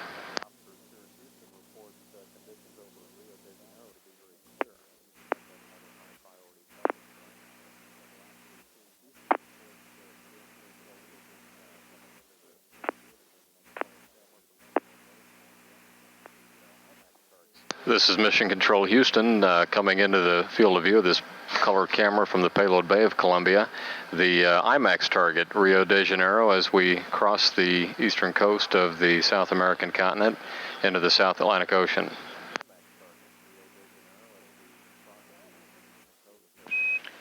Columbia, Houston. Go ahead, Houston. Andrew, we think stars 54 and 104 in the table look good. We'd like you to align on stars 54 and 104. Okay, that's in work, thanks. This is Mission Control Houston, taking advantage of stars of opportunity that are passing within the right axis of the crew optical alignment sites aboard Columbia. Will enable the crew to take advantage of a situation right now to align the inertial measurement units on board, thus avoiding an additional maneuver before going to bed tonight to acquire stars for aligning those units. The idea of the IMU align every night is to make sure that when the crew goes to bed, we have the best possible navigational state in our nav platform on board, and providing crew and flight controllers with very refined pointing and location data throughout the night.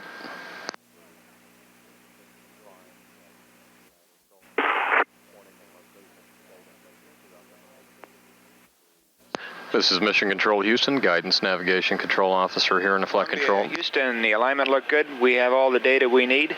Thank you much. Well, thanks for the call. They go nice and quickly when you do that one. Saves on the gas. And one less chore to conduct in the pre-sleep period.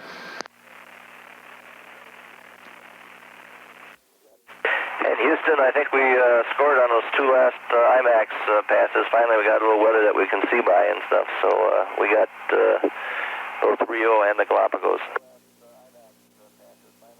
After that, we had some good downlink video of Rio. It looked beautiful. Thanks.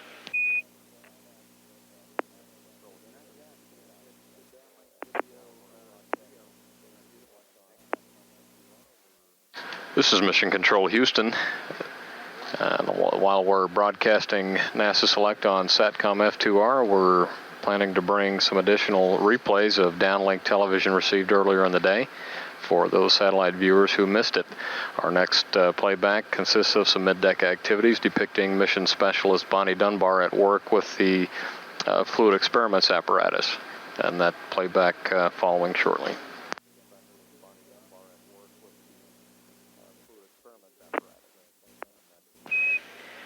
Columbia, Houston for CNCR. Go ahead. Now, Marcia, we looking at some of the video downlink. The CNCR folks would like to get some additional spot meter readings for 4 locations on the lockers, and I've got those for you if you're ready to copy. Go ahead. We'd like you to take 4 additional spot meter readings. We'd like you to set the spot meter at ASA 100 and take readings for the following locker doors using the same location on each door. And those doors are Mike Foxtrot 28 Echo, Mike Foxtrot 28 Golf, 28 Kilo, and 57 Golf. And they'd like you to record and report the f-stop readings for each door.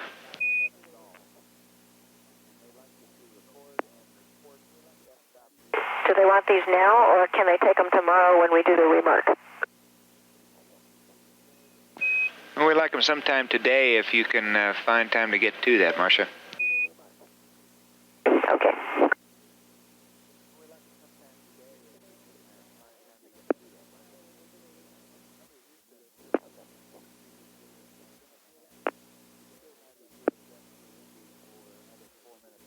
Columbia, Houston, we're going to lose you on the East Tidris here in about a minute and a half. We should have you UHF through Indy for another 4 minutes following that if you need us. And we sent you a trage message in the last hour via tags. You might check in the tray, see if that's there.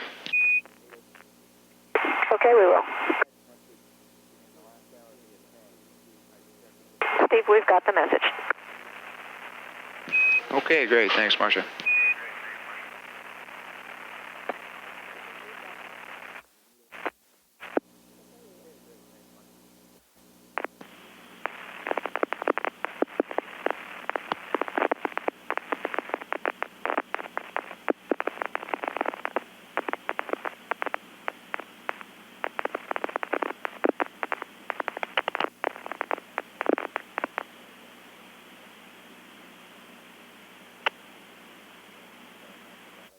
This is Mission Control Houston. We've passed out of range of the tracking and data relay satellite system. We'll acquire signal again through the western satellite in about 8.5 minutes.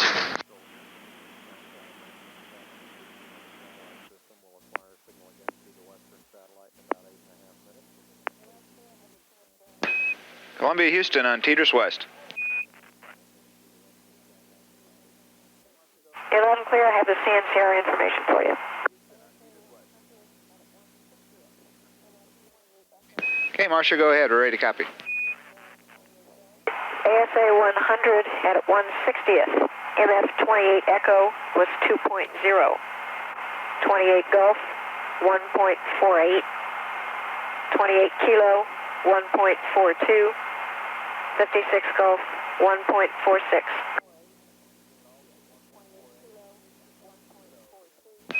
Roger, understand 28 Echo 2.0. Golf was 1.48. Kilo 1.42. And was that 57 Golf 1.46? That's firm. Okay, Marcia. Thanks a lot. And while I got you, let me give you the film report. We finished up our second roll of outdoor IMAX film. We have only shot about 400 feet of indoor film. Got no film test done today because every site was cloudy. I shot film test 1 twice, just over some stuff just to shoot it, and that's all we did. Okay, Marcia, copied all that. Thank you very much.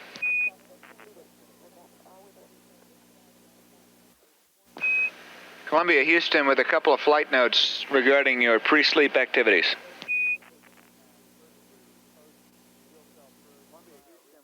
Okay, Houston, go ahead. Hey, Dan, first the post-fuel cell purge cryo reconfig.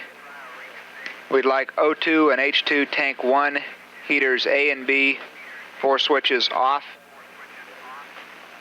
And O2 and H2 tank 2, heaters A and B, 4 of them to auto. And O2 and H2 manifold valves, tank 2, 2 of them to closed with the talkbacks closed. And we'd like you to visually inspect the lower equipment bay for any free water during the LiO changeout and vacuuming of the LiO compartment.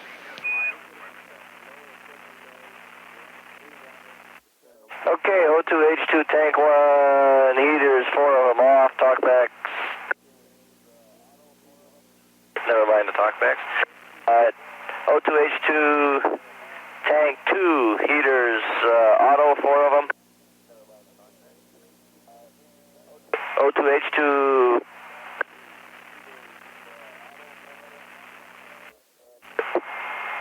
tank 2, manifold, close, talkback close, and check for water by the down in the aft equipment bay by the hub set. Roger that, Dan. It's a good readback. And on the water dump, we'd like you to perform the supply water dump on page 5-2 of the Orbit Ops checklist. And we'd like you to dump tank Bravo to 20%. We think that's going to take about 40 minutes. And on L1, we'd like the topping evap heater nozzles, 2 of them, to B auto, and the duct heaters to Bravo.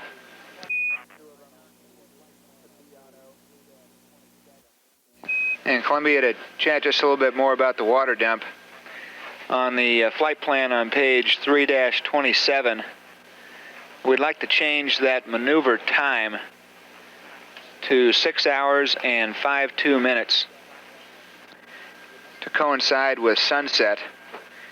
What we'd like to do is hold the maneuver until darkness to protect LDEF from a solar excursion.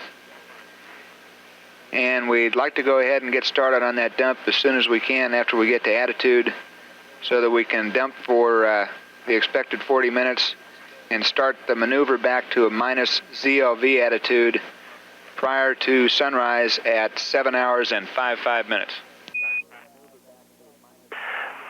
Okay, you're breaking up a little bit, but let me read back what I think you said. That maneuver on 3-27 at about 6 hours and 45 minutes, you want us to do that maneuver as to coincide with sunset for LDEF protection, and but do it as soon as possible after at sunset and get the dump started so we can be back in attitude hopefully by the time we come back out the other side. Roger that. You got it. And that maneuver that's maneuver to dump track, the dump attitude, go ahead and start that maneuver at 6 hours and 52 minutes. Okay, that's the part I missed. Start that at 6:52.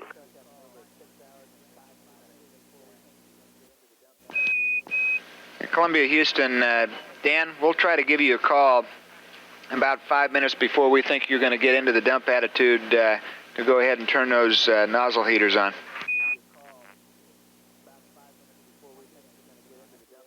Okay, Houston.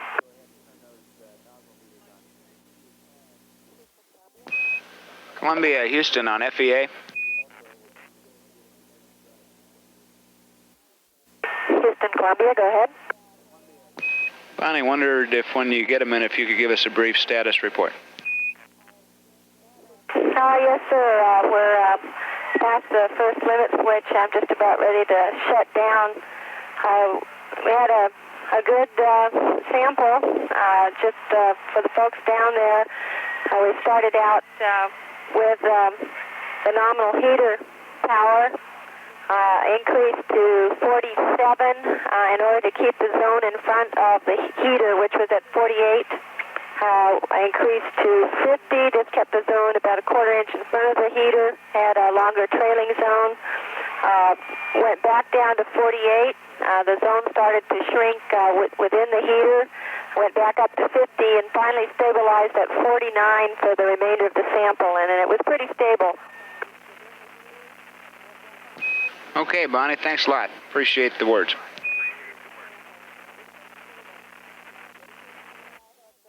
Houston, Columbia. Go ahead, Columbia.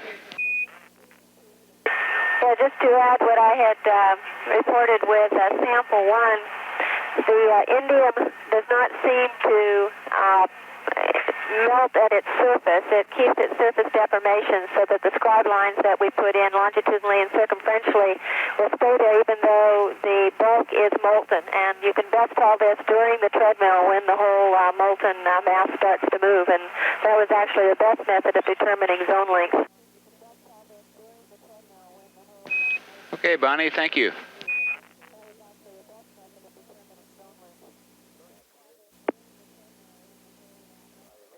Houston, Columbia. Go ahead, Columbia. Are you looking for an L-cube report tonight? That's affirmative. Go ahead. Well, today was a pretty good day. We shot about 6 or 7 different sites. Some of them were the targets that you sent up, and some of them were targets of opportunity that we picked. And one of them was a pre-programmed target that's already been loaded into the SPOC. The results were pretty good. On a couple of them, we had about 20-mile error. One of them, we had about 6-mile error. And the boss has the all-time record. He had a 0.88 nautical mile root sum squared error. That was one of the ones that was pre-programmed into the SPOC. So it was a pretty good day. We're looking forward to doing some more of that in the upcoming days. Okay, thanks, Jim. Appreciate the words, and be nice if we could get the machine to work like it does for Dan here every time, huh? And Steve, would you like the AFE report? That's affirmative. Go ahead. AFE was done on all 5, including the tilt frames, and you can tell the AFE folks that the high and only score for the day was 55 on 5 balls by the pilot. Okay, thanks a lot, Marcia.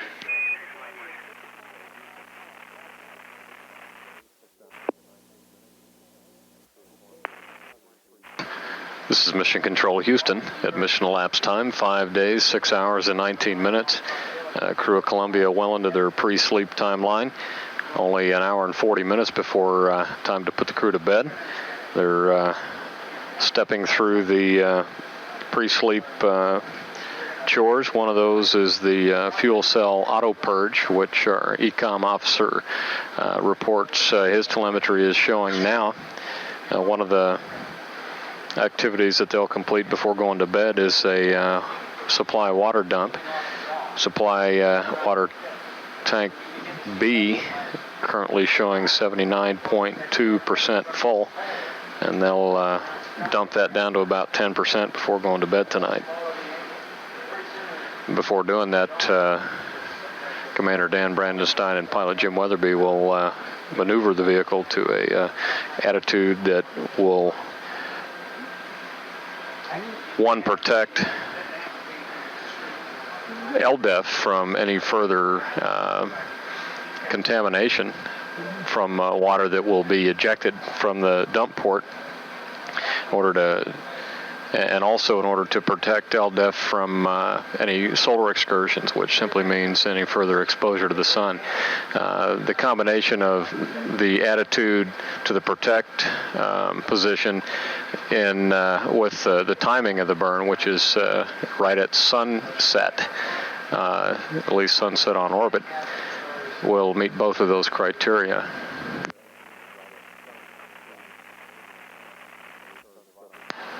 One of the pre-sleep chores, the IMU alignment, accomplished earlier in the day when Stars of Opportunity crossed the plane of the crew optical alignment site, and crew took the opportunity to go ahead and torque the IMUs and update the vehicle's navigational platform before getting into the crew sleep period, so a little more latitude in the pre-sleep timeline now than expected.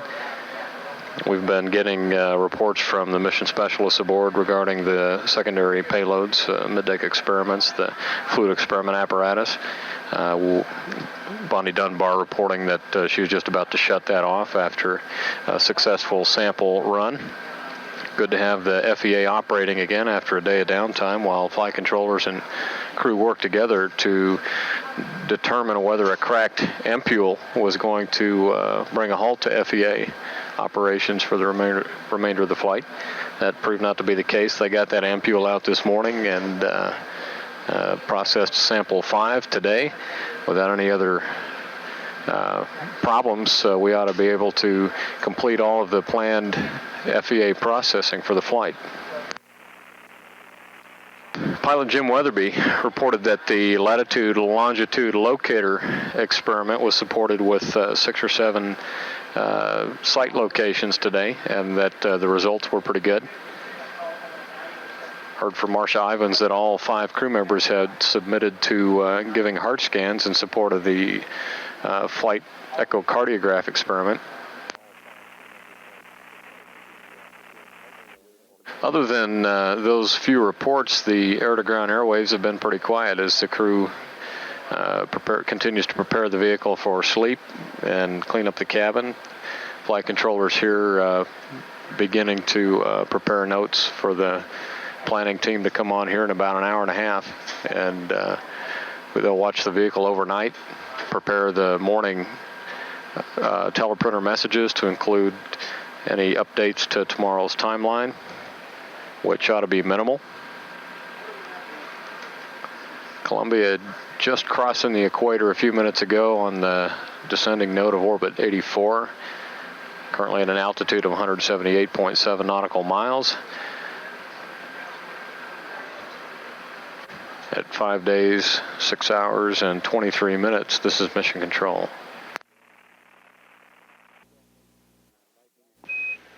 Columbia, Houston, they're forecasting some lightning activity over Africa So we're going to take the Bravo camera in the payload bay and try to record some of that, and we'll have it until about 7 hours even.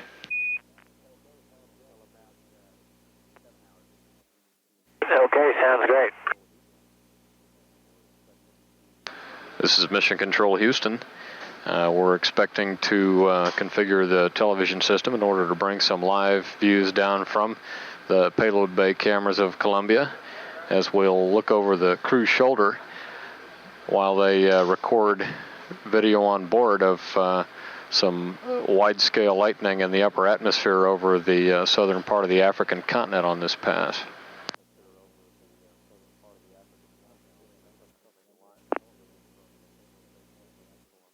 This upcoming live television from the payload bay cameras of Columbia could prove to be quite interesting just after crossing the terminator from daylight to darkness, just prior to crossing the western coast of the African continent. That should coincide with just about the same time as the orbiter maneuver to the water dump attitude. So while some of the crew members on board watching for mesoscale lightning activity in the atmosphere below, other crew members will be working to maneuver the vehicle into an attitude that will safely dump water from the supply tanks without causing any contamination concerns for LDEF in the payload bay. Now taking live views from one of the aft bulkhead cameras aboard Columbia, with the long duration exposure facility partially visible in the right-hand lower corner of the frame, the remote manipulator in its cradle on the left part of the screen. As Columbia orbits the Earth, its current attitude has the payload bay towards the Earth, nose pointing north, placing that light at the top of the frame as Earthshine. Just about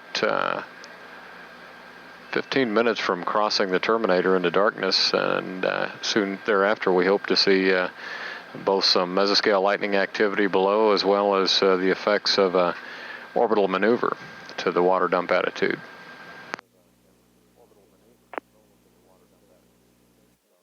Cameras are currently under the control of the instrumentation and communications officer here in the flight control room, who, when configured properly on the vehicle, has control of all the onboard CCTV cameras. Columbia currently orbiting at about 183 nautical miles above the South Atlantic, just off the eastern coast of the South American continent. Transatlantic crossing shouldn't take more than about 10 minutes.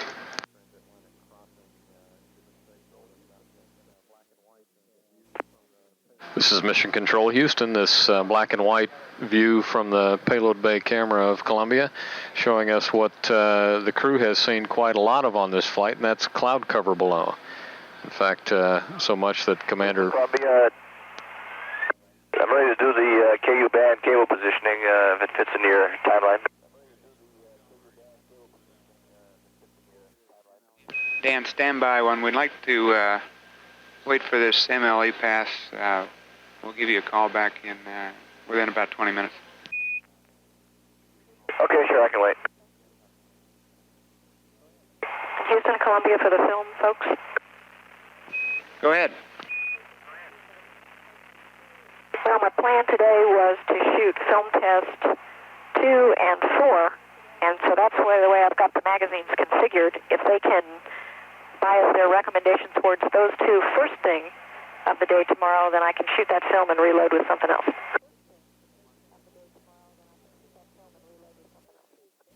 Okay, Marcia, we'll be back with you with a few words on that here momentarily. Okay, you don't have to tell me now, but if you're sending up a suggestion in the morning, that's the way I'd like it to sort of start. Okay, great. Appreciate the input.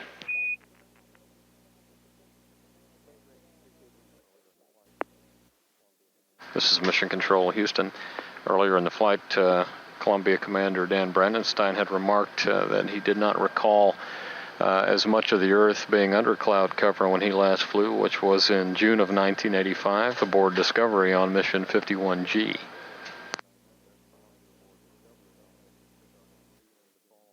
And as Columbia approaches the terminator, darkness beginning to fall on the Earth below. As Columbia continues to fly out high over the South Atlantic, beginning to approach the southwestern coast of the African continent. The occasional flashes in the frame appear to be lightning activity and thunderstorm below.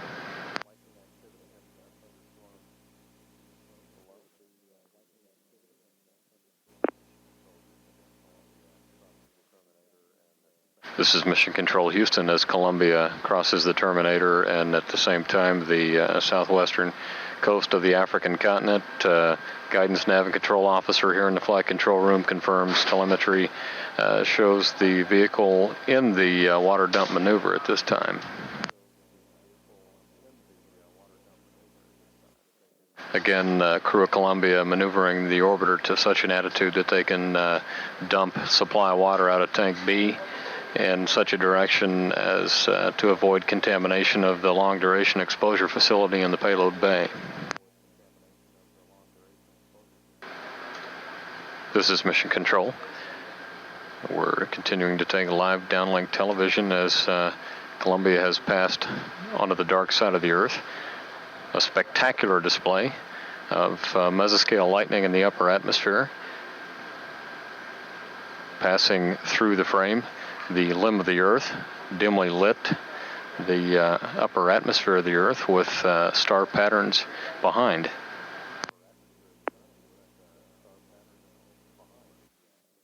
The panning effect on this orbiter camera, in fact, was not camera motion, but the effect of an orbiter maneuver from its previous attitude to the water dump attitude.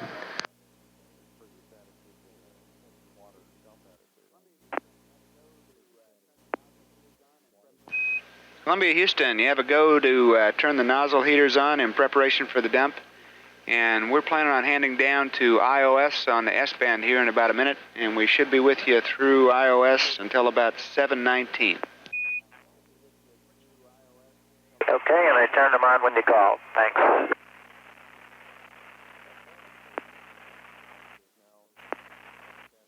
This is Mission Control Houston. NASA Select is now rebroadcasting on SATCOM F2R live from the Johnson Space Center with coverage of the STS-32 mission.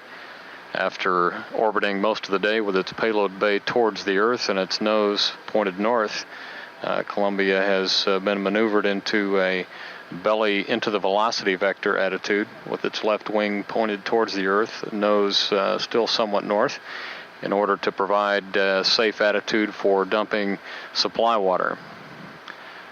Supply water tank B currently at about 82.5% full. The crew is going to dump that down to about 10% before going to bed. And with the black tiled belly of the orbiter pointing into the velocity vector, the water, as it's dispersed from the vehicle, will be ejected in a plane that will avoid water contamination on the LDEF.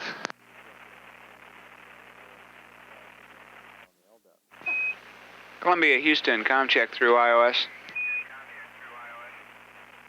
Loud and clear, Steve.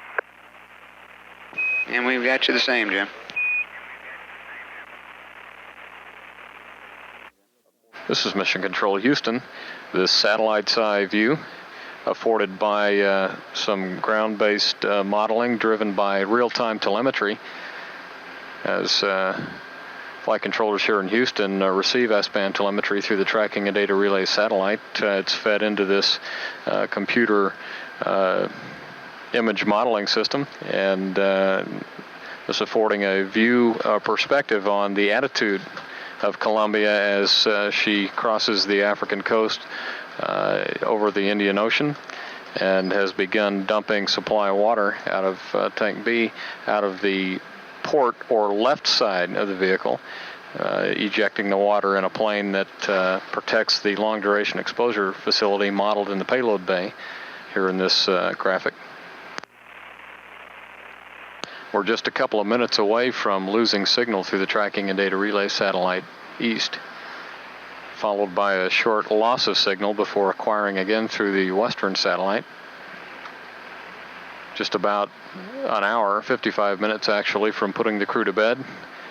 Crew has just about completed all their pre-sleep housekeeping activities, from fuel cell purges to alignment of the inertial measurement units to dumping supply water tank B.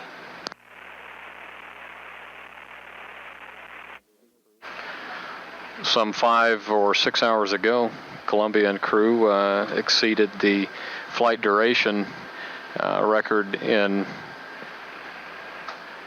flights that have been flown since the return to flight. Longest that to date at this point had been STS-32, duration of which was 5 days and a couple of hours. At 5 days, 7 hours, and 5 minutes, this is Mission Control.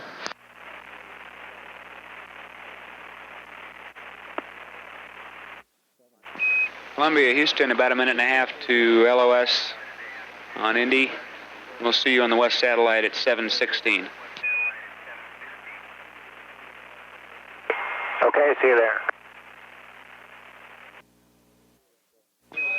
Columbia, Houston, with you through Teeters West. And you're loud and clear.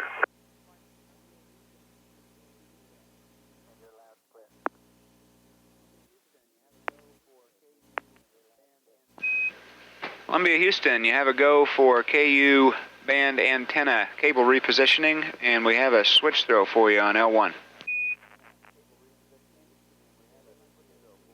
Ready to copy.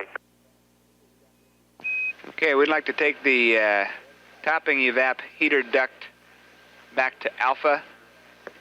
When we had you take that to Bravo here about 20 minutes ago, we didn't see the aft segment of that duct increasing, so we have a suspect bad heater on the B side, on the topper. Okay, that's complete. This is Mission Control Houston. That last call requesting that the crew reselect the flash evaporator system topper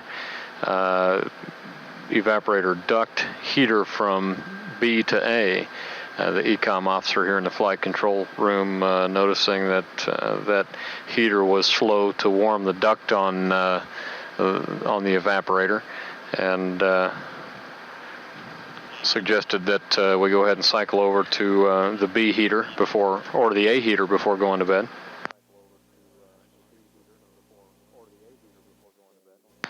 That's a simple switch throw on board, and Columbia's pilot Jim Weatherby accomplished that in no time. Houston, Columbia. Go ahead, Dan. Okay, we had about a cup of water down by Humsep A when we checked it tonight, so seems to be a little bit trickling out of Humsep A. So we can take the first step in your action plan that came up on the tags.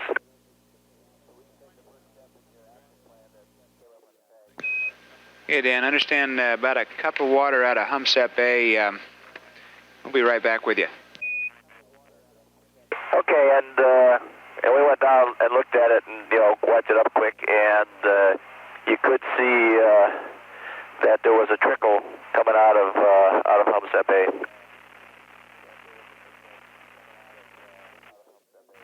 Columbia, Houston, Dan, just to verify that we're talking about the screen on the port side of the vehicle, and also if you can recall whether or not you had any air through the screen on the B side.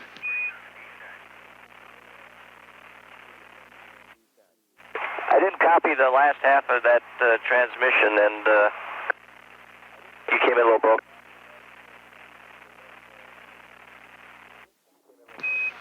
Columbia, Dan, when we were talking to you the other night, you mentioned some airflow through the screen on the B humsep, the Bravo humsep, and we wondered if you were still noticing that.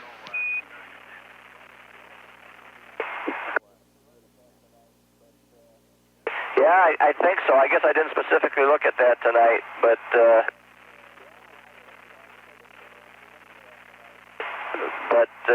you got the two screens there, and the water was, like I say, trickling out of the one on Humsep A, which on the picture you sent us on message 33C this morning is the one as you look at it on the left. I think there was a little bit of airflow out of that B1 tonight, but like I said, I didn't specifically check it. Okay, Dan, that's what we needed to know. We just wanted to make sure that we were all talking about the same units and everybody understood where we were. Thanks.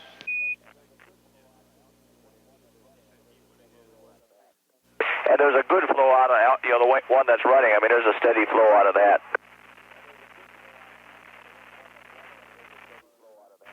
Roger that, Dan. And you said that you took some steps out of our contingency Humsep failure. Can you tell us exactly where you went and which message? Oh, sorry, Steve, you broke up again right after. Could you tell exactly where? We're wondering which procedure you went to in our contingency messages and which ones you did.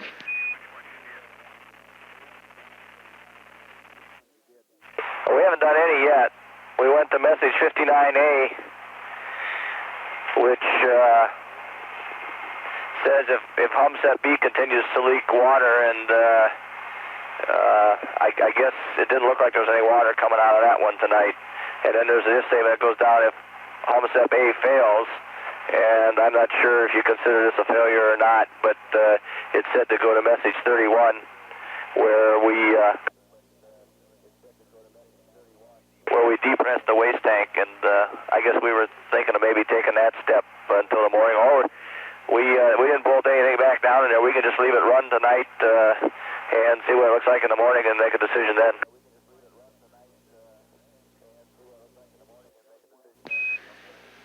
Yeah, Dan, we're talking about it right now. We definitely don't want to do anything until after the water dump. We've still got a little bit to go on that, and we'll be back with you here in a few minutes with more words.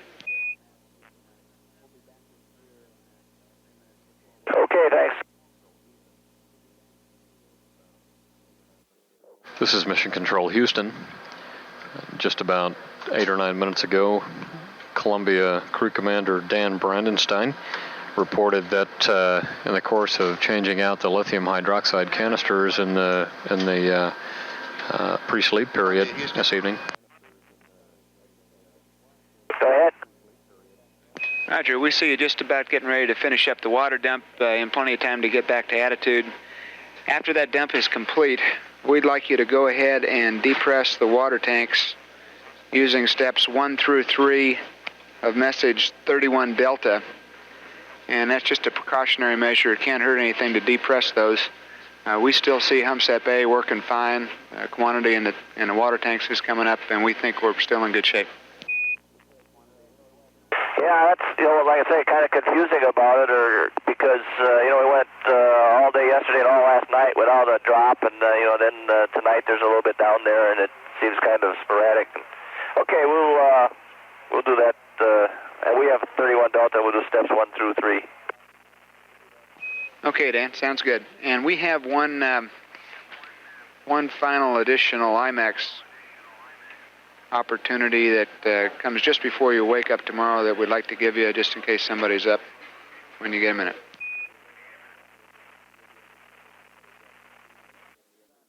Okay, go ahead with it. Hey, Dan, this is on Rev 90. It occurs about 40 minutes prior to planned wake-up, day 5. The TCA occurs at 15 hours, 21:23 seconds. And the site is internal waves into Andaman Sea at 8 north, in 92 East. Priority is hotel. The lens of choice is 40 millimeters, and the method is minus ZLV.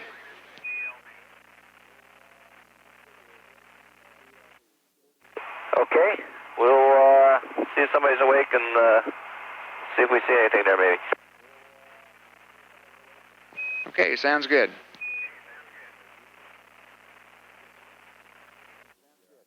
This is Mission Control Houston.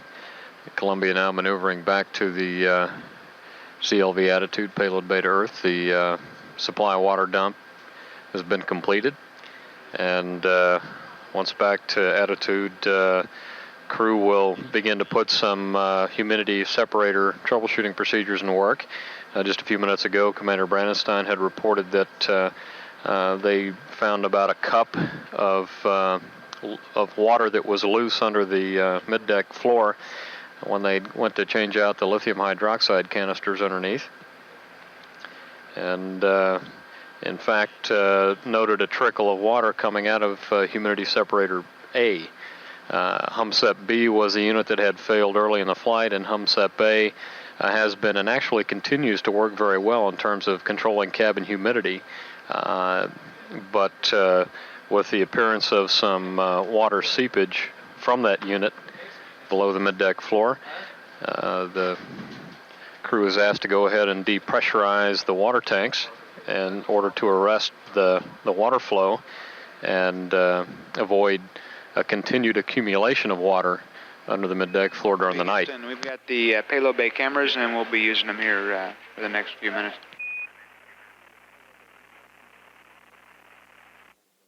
Okay, Houston. During the recently completed supply water dump, Columbia had been maneuvered into a belly towards the velocity vector attitude with the port wing pointed towards the Earth, nose north. We have the opportunity here to watch Columbia in the midst of a maneuver back to the payload bay to Earth attitude as Columbia very slowly rolls.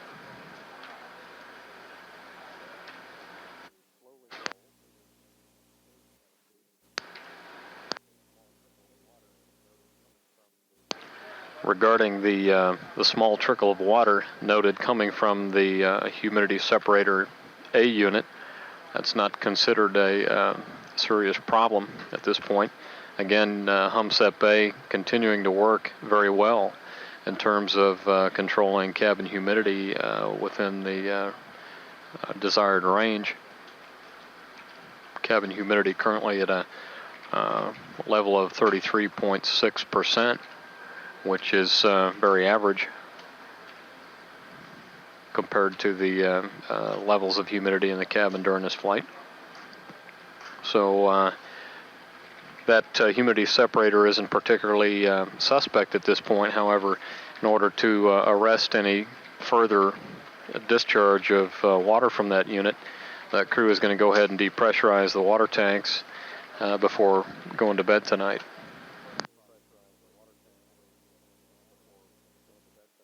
Columbia just crossing the equator out over the middle of the Pacific Ocean on the descending node of orbit 85.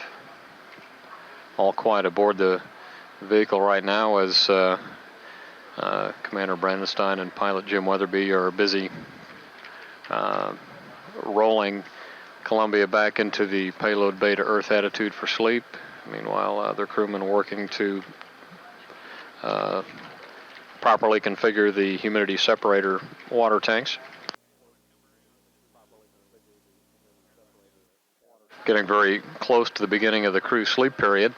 Rest of the cabin and orbiter configurations have been completed for crew sleep, with the final maneuver back to the sleep attitude and the reconfiguration of the humidity separator water tanks.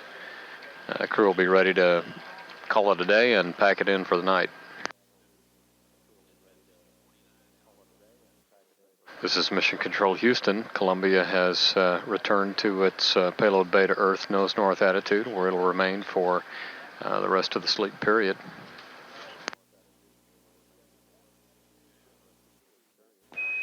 Columbia, Houston. We see you back in attitude, and we see the tank depress underway, and we're ready to sign off. We got just a couple more words for you if you're ready to copy.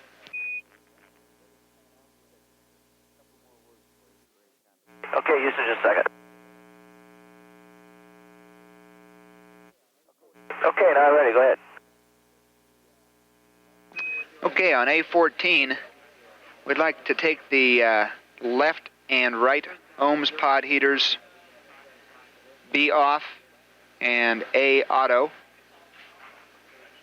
We'd also like to repress the right ohms. And we're looking at a bias on the right ohms fuel tank pressure reducer. Appears to be biased 5 psi low. We'd like you to use the engine inlet pressure for fuel tank pressure, and that's on the right ohms. We're also planning on updating an orbiter state vector here sometime on the next shift. And also the topping evap aft duct temperature problem that we had is cleared up on the A heater. Everything's working fine on the alpha heater.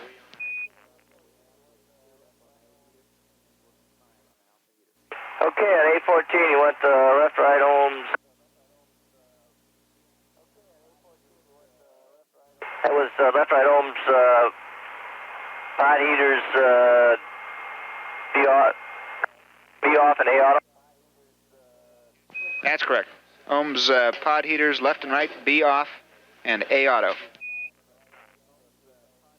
Okay, and repass the right ohms, and you saw a bias on the right ohms fuel tank 5 psi low, use engine inlet. That's correct. Sounds like you got it all, and had a good day, and you'll have a good night. We'll see you tomorrow. See you well. This is Mission Control Houston as we continue to take some live television from the Payload Bay of Columbia. Crew aboard taking care of some last-minute systems configurations for sleep. That last request to cycle the ohms pods heaters over from the B heaters to the A heaters, which will operate in the automatic mode during the sleep shift, and repressurize the right ohm systems, all very routine housekeeping procedures to place Columbia's systems in well within their limits to avoid any kinds of alarms or such during the night to disturb the crew. Again, Brandenstein reporting that he mopped up about a cup of water out of the area where the humidity separators are located underneath the mid-deck floor, after which he noticed a trickle of water coming out of humidity separator number A, which is the unit that has been running since HUMSEP B failed early in the flight. HUMSEP A continues to work well in terms of controlling cabin humidity. At this point, the leakage of water from there no more than a nuisance. In order to avoid further accumulation during the night, the crew was asked to go ahead and depressurize the water tanks that are connected to that system to avoid any more backup. This is not seen as a serious problem at this point. Again, just a nuisance as crew is required to continuously look below and mop up any loose water that might be seeping from that. A number of in-flight maintenance procedures have been developed over the last few days to deal just with this sort of condition, and some of those including simply configuring each or one of the HUMSEP units down there with something of a high-tech diaper to mop up water as it seeps out. So the planning team will have a few things to consider in terms of humidity separator in-flight maintenance procedures to give the crew in the morning. We're expecting to continue to take some live television during the crew sleep shift as investigators for the mesoscale lightning experiment here on the ground are anxious to see some fairly spectacular thunderstorm activity in the South Atlantic region along with the southern part of the African continent.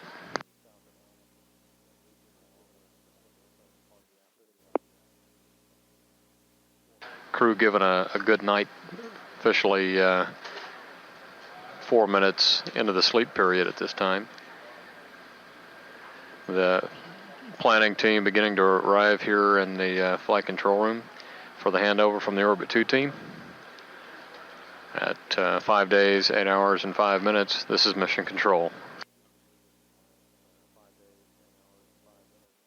This is Mission Control Houston. We're taking live television from the color camera aboard Columbia as Columbia crosses the western coast of South America and the Andes Mountains.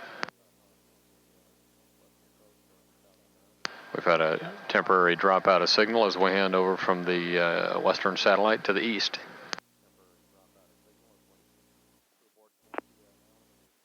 This is Mission Control Houston.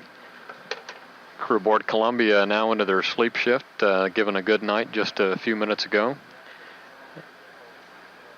The last few minutes of the crew pre-sleep period was used setting up a few messages regarding systems configurations on board for sleep, including some heater cycles, just hopping from heaters A to B on ohms pods and repressurizing the right ohms.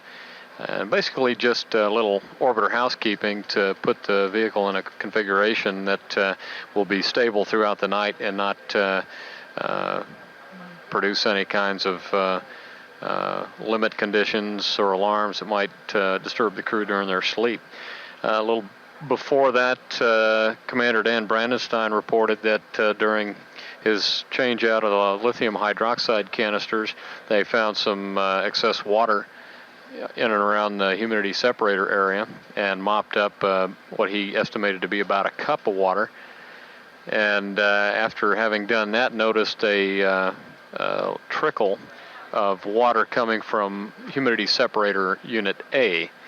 That's the unit that has been running since the HUMSEP B showed substantial water seepage early in the flight and was cycled off. HUMSEP A continues to perform well in terms of controlling cabin humidity levels. Cabin humidity currently at 34.4%, which is pretty average for the humidity levels we've seen on this flight. So HUMSEP A is doing its job, but at the same time seeping a little water into the space below the cabin floor.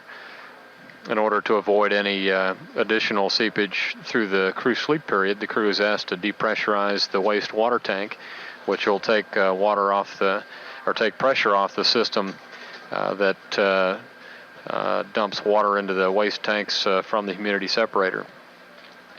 So flight controllers not looking at this as a significant problem, but one that's going to get some attention during the planning shift tonight in terms of deciding what the best mop-up procedure is going to be for the next several flight days, as we expect HUMSEP A to continue to work as well as it has, and rather than bilge diving, as it were, for the next several days and mopping up quarts at a time, there are a couple of alternatives that have been under consideration for a couple of days now. One of those involving the attachment of a high-tech HUMSEP diaper to one of the humidity separators to absorb the moisture as it seeps out.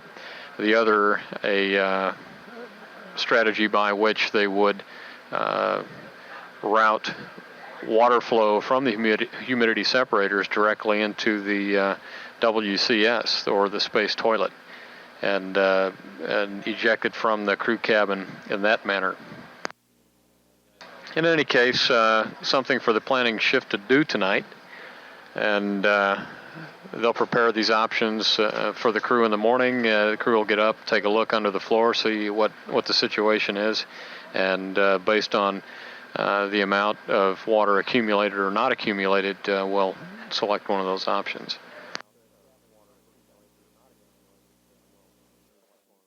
But at this point, cabin comfort factors are well within reasonable limits. Cabin temperature about 78 degrees, cabin humidity 34.4%.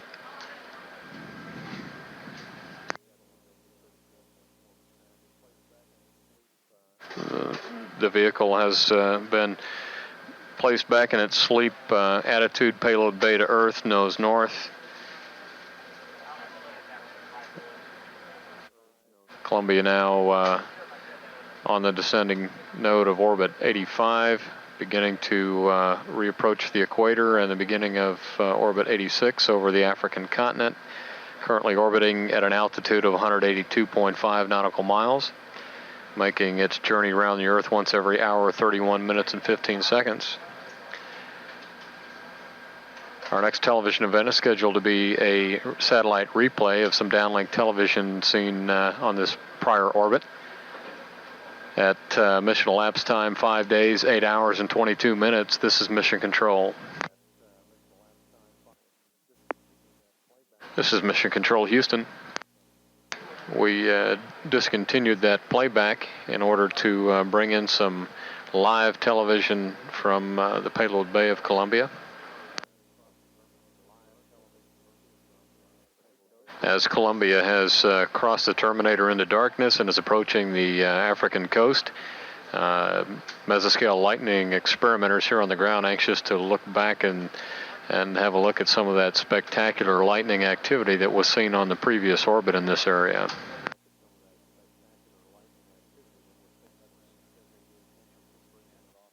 This is Mission Control Houston. Our next television event had been scheduled to be a change of shift briefing with off-going Orbit 2 Flight Director Bill Reeves.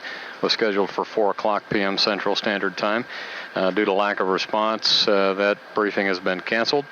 Once again, our next television event, which had been scheduled to be a post-shift briefing with Orbit 2 Flight Director Bill Reeves, has been canceled.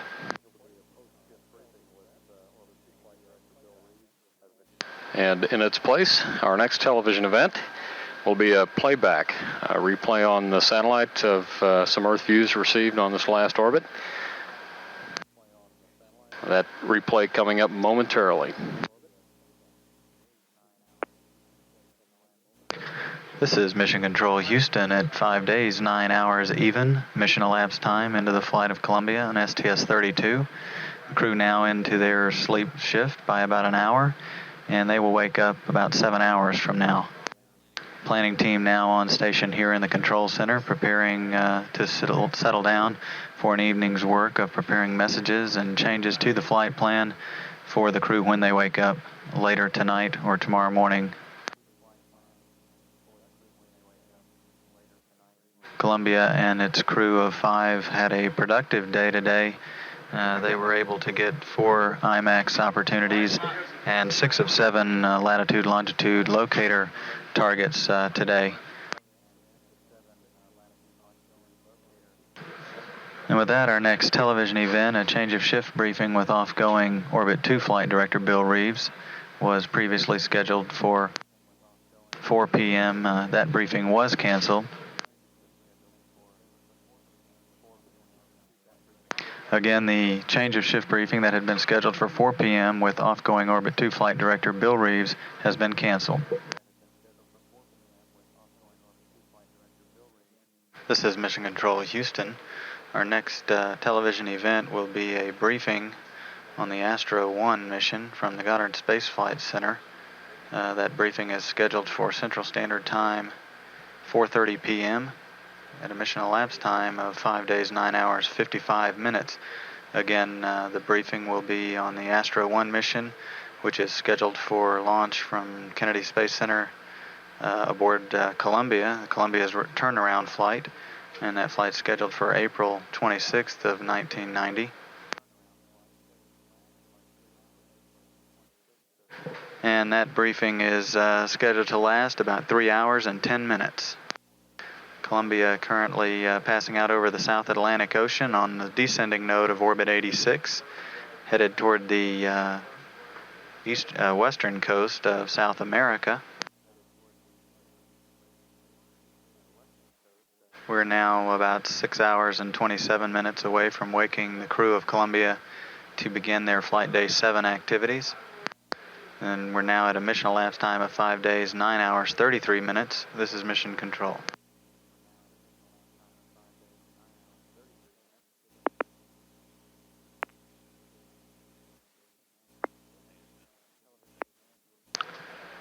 This is Mission Control Houston. Our next television event will be a briefing of the Astro 1 mission, which is scheduled for April 1990. That briefing will be from the Goddard Space Flight Center. And that briefing is scheduled for 4:30 p.m. Central Standard Time, upcoming in a few moments. That briefing's scheduled to run 3 hours and 10 minutes. However, about an hour and a half into the replay of this briefing, we will stop it to take some downlink TV from Columbia as we attempt to get some thunderstorm activity and some lightning over South America for the mesoscale lightning experiment on board Columbia.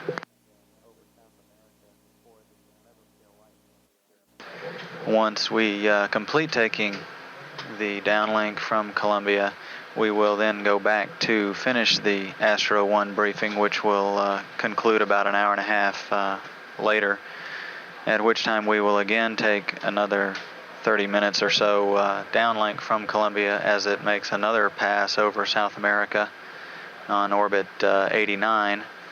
And again, we will be looking for some lightning and thunderstorm activity in support of MLE. All of these activities combined will looks likely to push our replay of Flight Day 6 activities back by an additional 45 minutes or so. Those replays are currently scheduled for 7:30 p.m. this evening, Central Standard Time. However, we will keep you updated on when the replay actually will take place.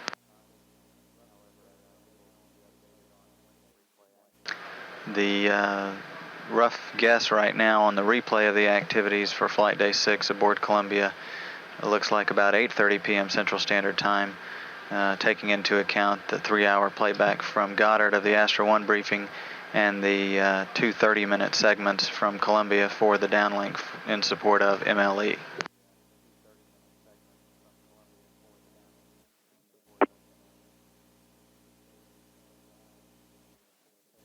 This is Mission Control Houston. We are standing by to take a replay of an Astro 1 briefing, which was scheduled to begin at 4:30 p.m. Central Standard Time.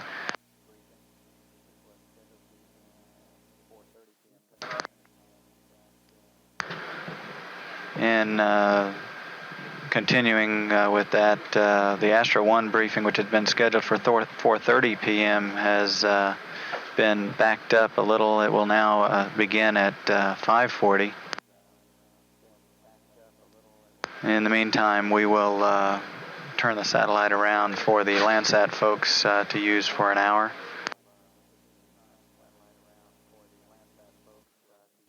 And it's still undetermined at this time whether the Landsat folks will have that for the full hour. We are still anticipating some orbiter downlink on the next orbit.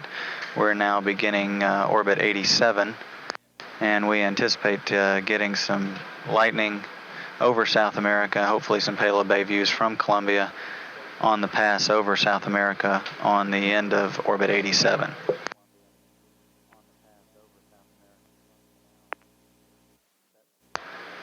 This is Mission Control Houston. Columbia now just set to cross the equator on the descending node of orbit 87.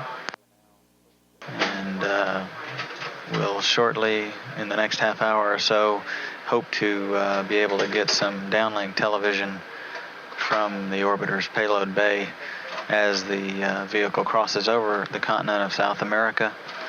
And understand there's some thunderstorm activity over the continent, and we hope to get some downlink television in support of the mesoscale lightning experiment, which has flown on several previous shuttle flights.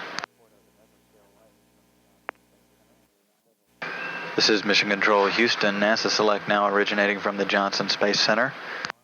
We will be on the satellite for about 15 minutes or until the top of the hour, and then we will be going away to the NASA ground terminal to take down some orbiter video from the payload bay of Columbia as it passes into darkness over South America, in hopes of getting some lightning from thunderstorms visible over that continent in support of the mesoscale lightning experiment. We will be taking that orbiter downlink for approximately 20 to 30 minutes, followed by the first hour and a half of the Astro 1 briefing from the Goddard Space Flight Center. That was a 2-day event, and the event was edited down to about 3 hours and 10 minutes, and we will split that briefing in half so that we can then come back halfway through and take some more orbiter downlink TV on the next pass on orbit 89 across South America to again hopefully get some thunderstorm activity and lightning as we cross South America. We're currently at 5 days, 11 hours, 13 minutes mission elapsed time. This is Mission Control.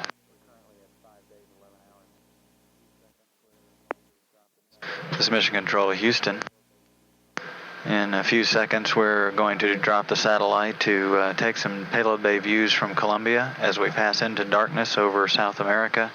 Hopefully get some lightning shots as we pass over the continent in support of the mesoscale lightning experiment. Following that, we will go and take the first half of the Astro 1 briefing recorded earlier from the Goddard Space Flight Center. This is Mission Control Houston.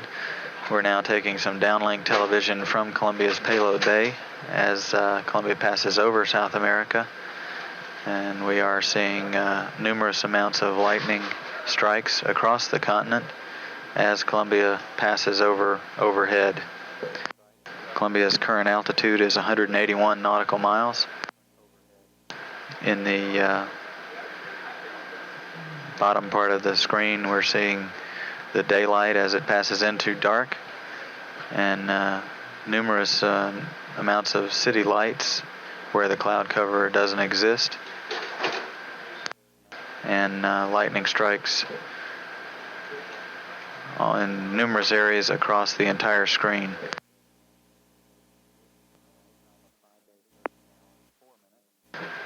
This is Mission Control Houston at a mission elapsed time of 5 days, 13 hours, 4 minutes.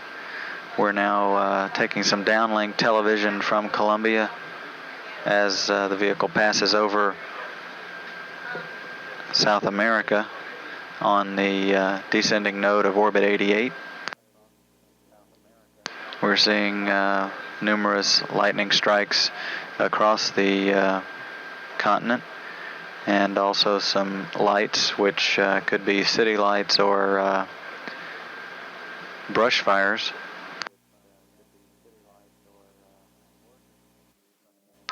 Now taking a view from the aft, we're taking a view from the aft bulkhead camera B, looking forward.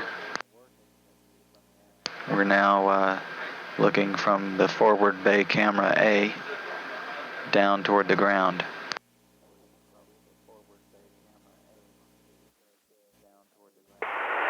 Houston, Columbia.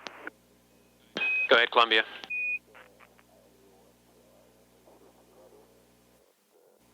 Okay, we just had IMU-1 tail RM, as I'm sure you're aware, and we did 8.1 Bravo.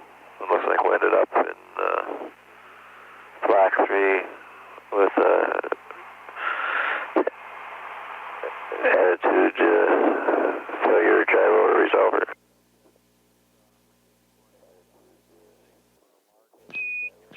And Columbia, we saw IMU-1 RM fail for a large bias on the Y-axis. It was automatically deselected, no further action.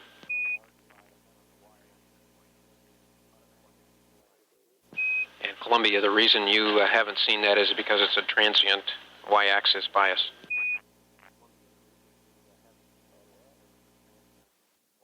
Okay, Houston.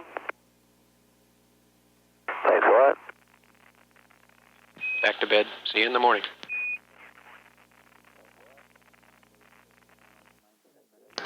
This is Mission Control Houston at mission elapsed time of 5 days, 13 hours, 19 minutes. That short transmission from air to ground and Capcom involved a transient that occurred on IMU-1. The accelerometer, one of the two accelerometers on that IMU experienced a large bias in the interior of that. It was automatically deselected. It was recognized by GNC here on the ground as a transient, and it did sound an alarm, but it automatically deselected, and that required no action by the crew, and they were notified to go on back to bed, and we would see them in the morning.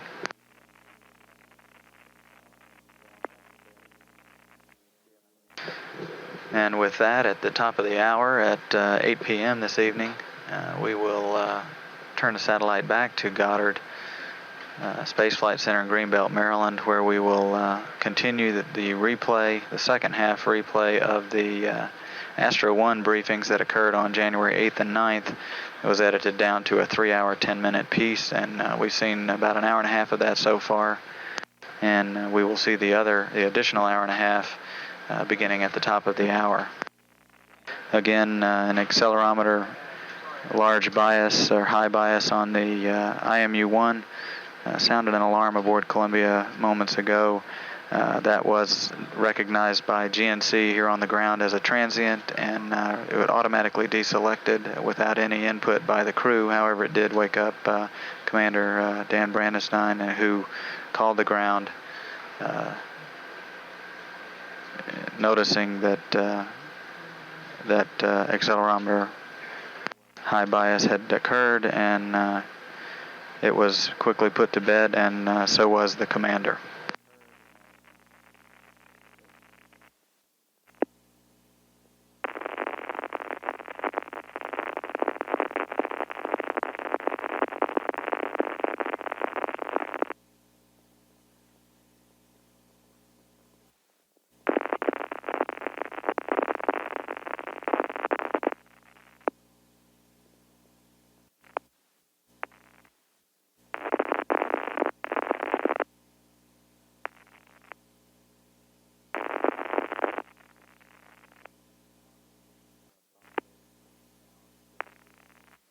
This is Mission Control Houston at a mission elapsed time of 5 days, 14 hours, 33 minutes. Columbia now approaching the western coast of South America on the descending node of orbit 89. About an hour and 15 minutes ago, we got a indication of a transient on IMU-1, the y-axis accelerometer. Transient was a high bias on that accelerometer.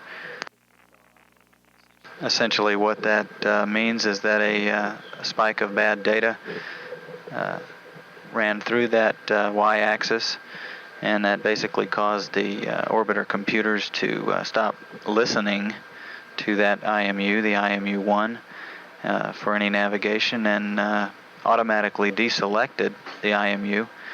Columbia is flying, of course, with 3 IMUs, and Commander Dan Brandestein called down and was given words from the ground here that there was no concern at the time, and that was auto-deselected, and there was no action by the crew.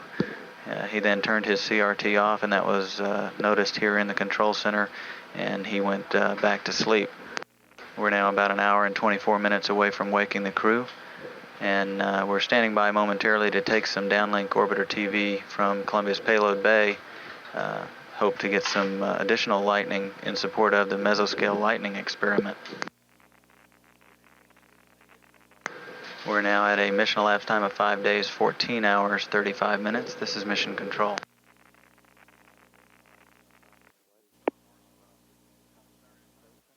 This is Mission Control Houston. NASA Select, and now originating from the Johnson Space Center. Following that briefing from the Goddard Space Flight Center on the Astro 1 mission scheduled for launch in April of this year. That flight will be Columbia's turnaround flight. And that too is scheduled to be a 9-day mission. We are now out of range of the tracking and data relay satellite, and we will acquire signal with Columbia on the western satellite in about 2.5 minutes. When we come up on the western satellite, we'll be about 39 minutes away from waking the crew to begin their Flight Day 7 activities.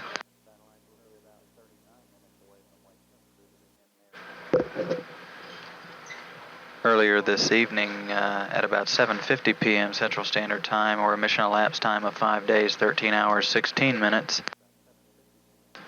An alarm sounded aboard Columbia, which indicated that IMU-1, the IMU-1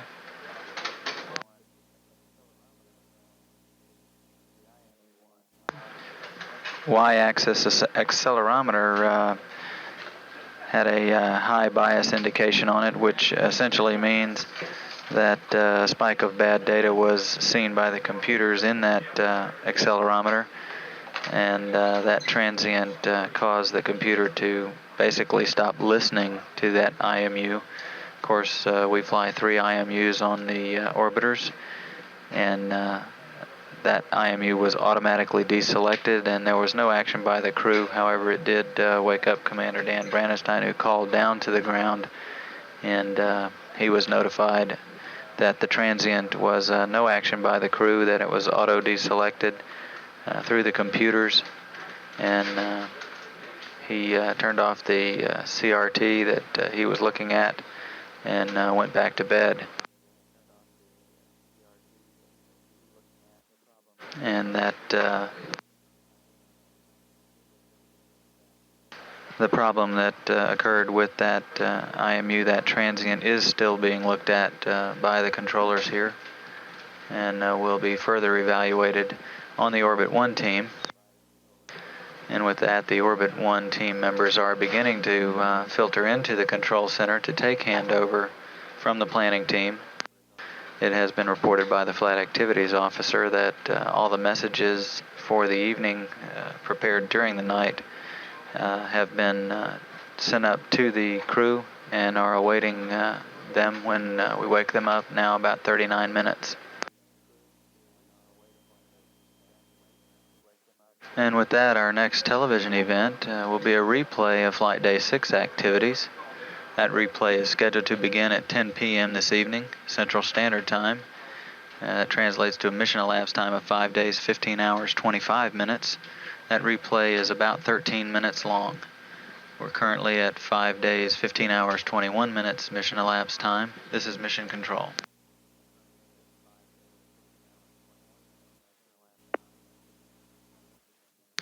This is Mission Control Houston. We're now about 15 minutes away from waking the crew to begin their Flight Day 7 activities. Columbia now passing out over the South Pacific Ocean just east of Australia on the descending node of orbit 90.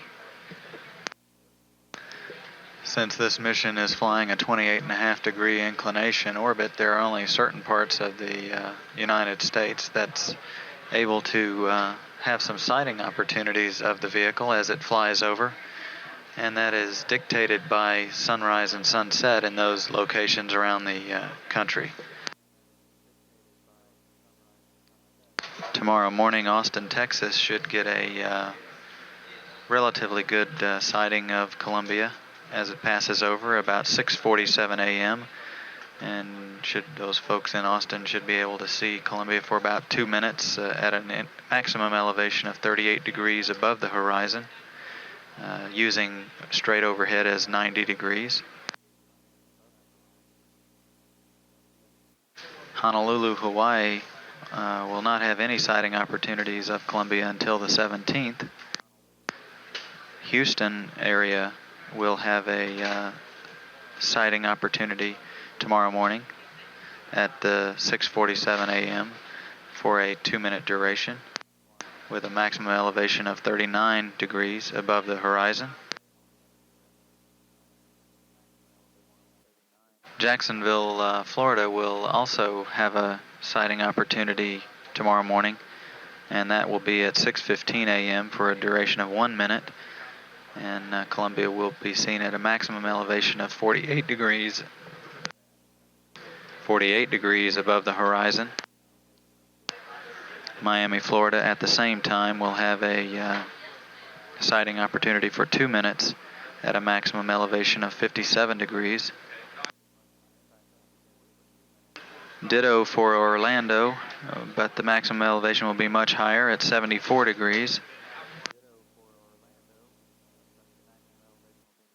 St. Petersburg and Tampa, being so close together, will have exactly the same opportunity at 6:15 for a 1-minute duration. Maximum elevation 88 degrees, nearly straight overhead. And back to Texas, San Antonio will have a sighting opportunity at 6:46 a.m. tomorrow morning, and that duration will be for 2 minutes, and the maximum elevation on that sighting should be 48 degrees. All sightings, of course, are contingent upon clear visibility from the ground and no cloud cover. Now about 10.5 minutes away from waking the crew.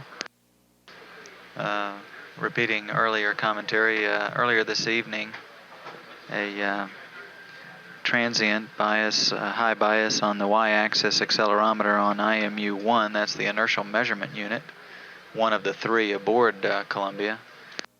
That transient was experienced on that accelerometer. There's 2 of them on each IMU. One of those accelerometers controls the x and y axes, and the other monitors and measures the acceleration along the z-axis. And Columbia's computers notice that transient, which is essentially a spike of bad data that runs across it, and that caused the computer to basically stop listening to that IMU, and it automatically deselected it and went to one of the other 2 IMUs. And obviously no impact was needed by the crew, no involvement. It did sound an alarm, and Commander Dan Brandenstein called down and was told that had automatically been deselected. No action was required. However, the controllers here are just beginning to take a look at that, and as the Orbit 1 team members begin to filter into the room to take handover from the planning shift, the Orbit 1 shift will spend the first part of the day looking at the problem that occurred and the transient, try to understand it, and expect to have a good handle on it at the end of their shift. Now standing by for crew wake up in about 8.5 minutes. We're currently at a mission elapsed time of 5 days, 15 hours, 51 minutes. This is Mission Control.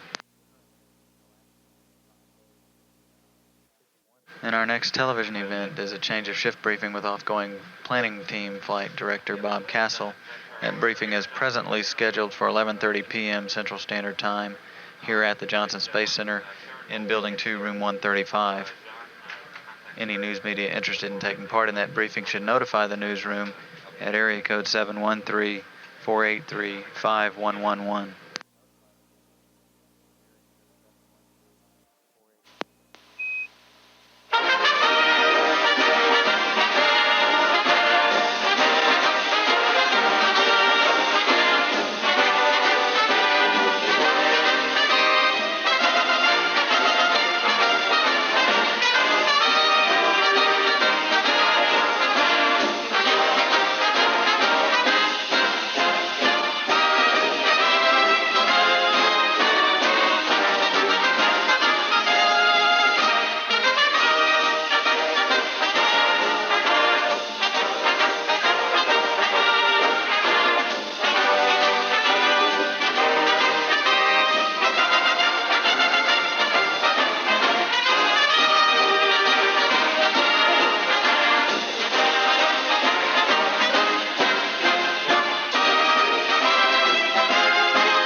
Good morning, Columbia, and for your second wake-up of the morning.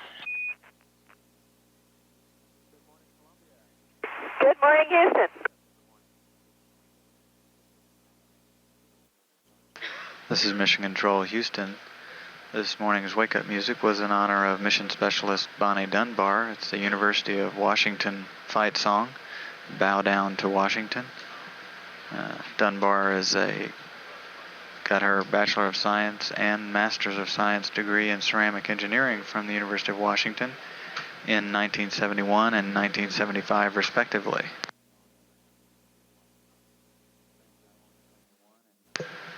The comment on saying good morning and waking the crew up for the second time was in reference to an earlier occurrence alarm that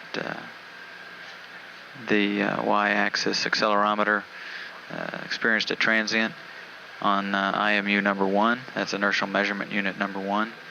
And Columbia's computers automatically deselected that IMU, and that required no action by the crew. However, the alarm did wake up the crew, and Commander Dan Brandenstein called down and was told that no action was required, that IMU had been deselected automatically.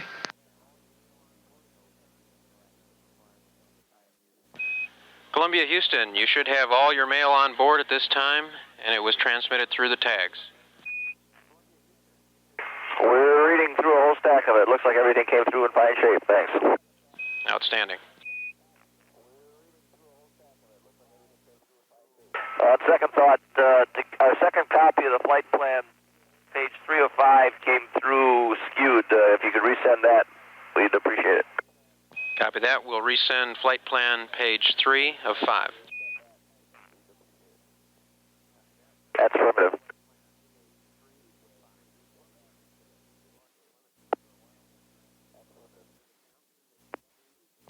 Columbia, Houston, we lost telemetry for a while there during the handover. How do you read us now?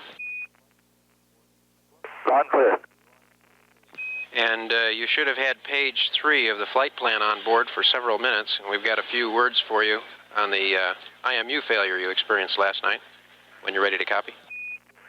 Okay, if you can just stand by for a second yet. Roger. Okay, Houston, we're ready for the IMU words. Raj, the y-axis accelerometer of IMU-1 had 3 transients last night in bias 3 times, and that tripped off IMU-1 for RM. Before you looked at it, it was back, the transient had gone away. That's why you didn't see it when you froze the CRT. For the last, we have been monitoring it now for 3 hours since that occurred, and the IMU has looked good. The accelerometer has been within RM. So we'd like to press on with it, and your go for reselect at your convenience. Okay, we'll do that, and hopefully we'll get it tweaked up when we get the alignment going. Roger that, and be advised that we're also evaluating that failure. Okay. And Columbia, Houston, we're sorry to have awakened you last night, but your planning team is ready to hand over to Orbit 1, and you'll be talking to Tammy. Well, I don't think it was you that woke us up. I was kind of worried we maybe woke you up when we called you. And thanks for helping us and keeping an eye on it, and we'll see you again tonight. Roger that. Have a good day.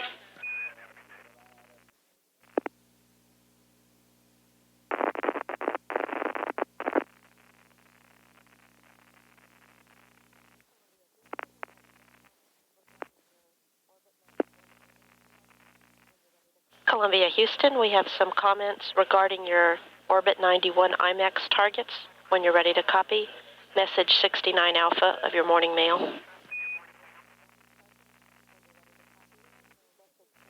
Okay, Houston, go ahead. Dan, on Orbit 91, we expect the Great Sandy Desert to be clear. Goss's Bluff Crater is probably a go, and Brisbane is probably a no-go. How copy? Okay, I can verify Brisbane is a no-go from the last pass, so we were unable to pick up the pre-sleep opportunity because of clouds again. The whole area was covered with a low cirrus and various cumulus-type clouds. So does Sandy Desert looks pretty good. One thing I kind of noticed looking down that direction, it isn't a sandy desert anymore, it's a wet desert. All those clouds that were giving us grief, looks like it's dumped a lot of rain over there, but it's still kind of cloudy, but we'll give it a shot. Okay, Dan, thanks. Appreciate it. Also, we're about in a minute and a half from LOS, and we'll see you on the west side at 16:59. Okay, and as you go over the hill, there was absolutely no water down there this morning, so we're pressing on. Super, thanks.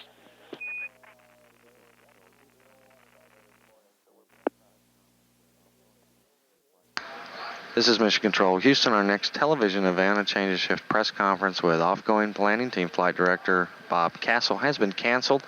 Again, that briefing with Bob Castle has been canceled.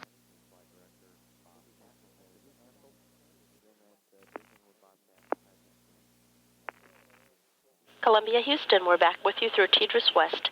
How do you read? Okay, and we're ready to do cable positioning if folks aren't using the KU right now. Dan, stand by one. Okay, we'll hang loose. And Columbia, you have a go for KU antenna cable positioning. Okay, positioning KU antennas.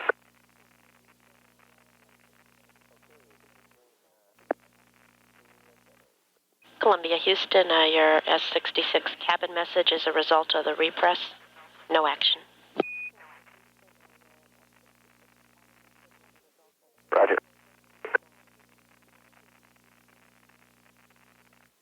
Columbia, Houston, we see your thermal evap message. We're looking. We saw it too. We can't see anything on the spec. In Columbia, Houston, your thermal evap message is due to a FES speed line heater cycling high. No action. Okay. Columbia, Houston, we have a short flight note for you concerning your flight plan revision. Stand by. Roger. Houston, Columbia. Go ahead, Dan. Okay, I goofed up and started the fuel cell purge before we had that second star on the table. You want me to stop it after fuel cell 1 and finish manually, or you think we can get that extra other star with a fuel cell purge going on? Stand by, Dan. We'll check. Columbia, Houston, you can go ahead and press with a fuel cell purge. We think we'll get one more good star on the table soon, and shortly we should be go for the align. Okay, fine. And then I promise not to do that again. Houston, Columbia. Go ahead, Columbia. Okay, we struck out on all 3 IMAX opportunities crossing Australia this time because of clouds again. However, looking south a little bit, it looks like the next one, Lake Eyre, is probably clear this time around, and it was looking pretty good. There's still a few puffies around, but I think that one will be acceptable. We copy, Dan. Thanks. Also, briefly, the LBNP activity, test prep activity called out at 17:30 in your flight plan. We'd like to make sure you reference message 51 during that test prep activity. Okay, we'll do that. In Columbia, Houston, you have a go for the IMU line using stars in slots 1 and 3. Okay, and we see him. Look at that. Columbia, we have a new orbiter state vector coming up to you in preparation for your next L-cubed opportunity. Thank you. Columbia, Houston, the alignment looks good, and we've got the data. Thank you.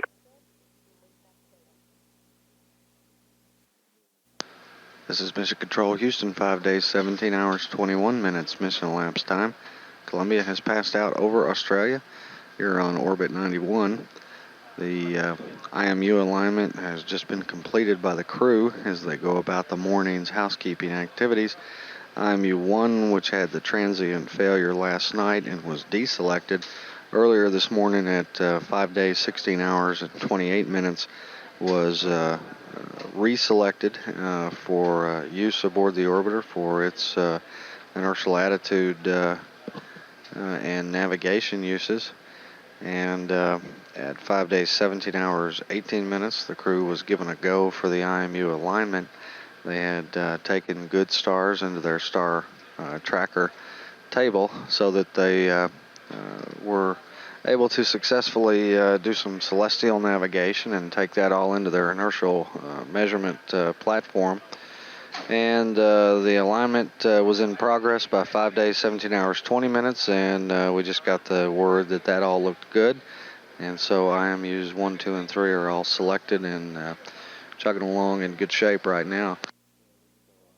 Last night, of course, the crew was awakened by a master alarm in the cabin, or at least Dan Brandenstein was awakened by that alarm because IMU-1 took some hits, took a y-axis velocity spike, to be exact. They deselected the IMU, asked Dan to deselect it. He went back to bed. The planning team looked over it and watched over it over the night. All looked good. The orbiter's navigation was in good shape throughout that period.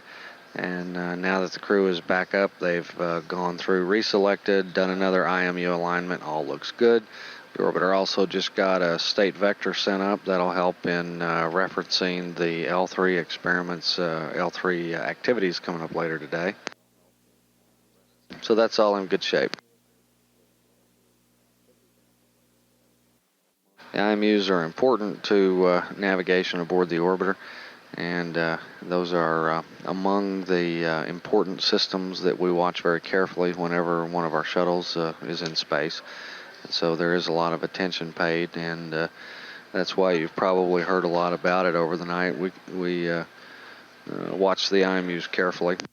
Otherwise, systems aboard the orbiter are looking okay. The crew got about a cup of water out of humidity separator A yesterday, we understand, and toweled it up. And there are a couple of different in-flight maintenance procedures that have been identified that could be used to solve a problem in that area if humidity separator A begins to leak a lot of water. So far, no need to do anything like that, but they're watching it, and the cabin humidity and cabin conditions appear to be okay from everybody's reports, including the ECOM and the crew. One of the good pieces of news also is from the payloads world. FEA-5 sample processing went fine yesterday. We had temporarily suspended operation of that experiment when it was discovered the day before that FEA-4 had a cracked ampule on that sample. Thought about it overnight and considered whether there were any safety implications. On further review, talking to the crew, looking at some camcorder downlink, decided that that wasn't the case, that we could safely remove that sample and free up the experiment apparatus to continue. So they ran FEA-5. That went well. They'll be doing FEA sample 7 today. There's also a payload bay light test for the Amos experiment today on orbit 96. LDEF is in somewhat better shape yesterday or today than they were yesterday in terms of their thermal conditioning.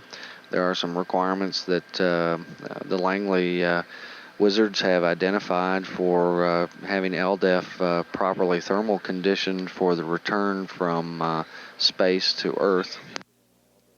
And they believe they've gotten pretty far along on getting all of that put together. There were a couple of water dumps that had been done yesterday, And in the early Orbit 1 shift of yesterday, it was reported that those two water dumps, each lasting 30 minutes for a total of 60 minutes, had put us in an attitude where we had lost some ground in conditioning. LDEF had essentially heated it up because the payload bay had been pointing into an angle that gave some sunlight in there.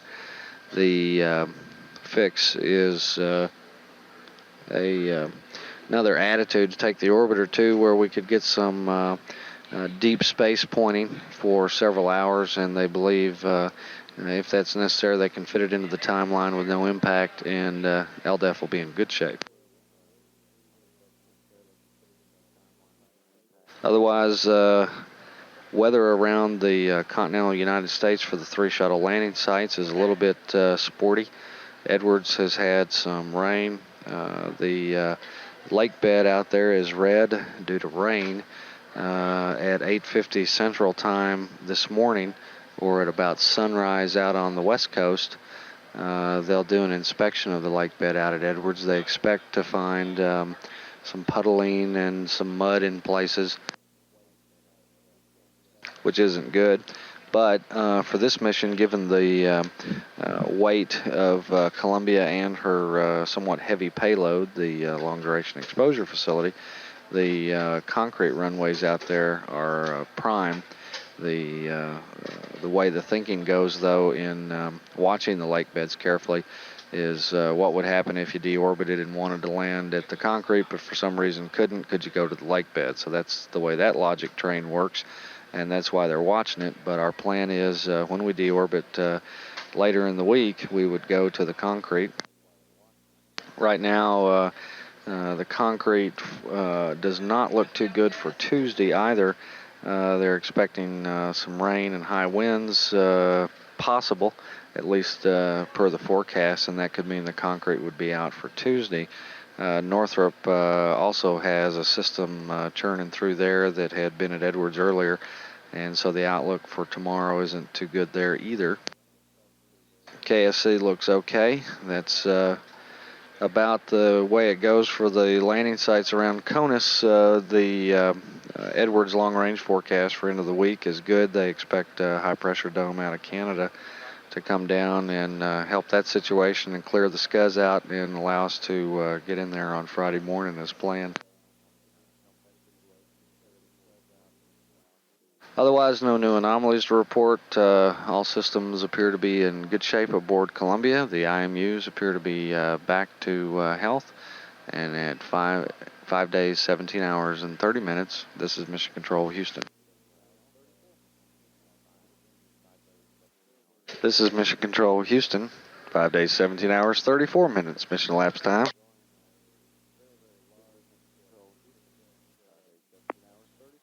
We've just been enjoying a very, very large pizza-shaped chocolate chip cookie in honor of one of our GC officers here in the control center, who turns 36 today. His name is John Snyder, and we all wish him a happy birthday. Columbia, Houston, you have an IMAX weather map coming up on tags. Okay, thanks. You bet. Also, Columbia, in order to troubleshoot some of the TDRS dropouts we've been experiencing, the ground is selected transponder 1 and preamp 1. No action required, just a heads up.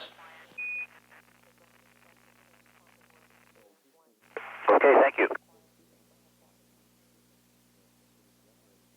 It's Mission Control Houston, 5 days, 17 hours, 42 minutes mission elapsed time. We see from this computer-generated display, Columbia has been maneuvering for the water dump that should be happening shortly. Just a few minutes ago, the vehicle was fully payload bay to Earth, and they've maneuvered around to get the nozzles in the right attitude for the dump. This view, of course, from our Demos system. It's real-time computer graphics that are fed by telemetry from the vehicle. It's Mission Control Houston now handing over to TDRS East here on orbit 92, high data rate.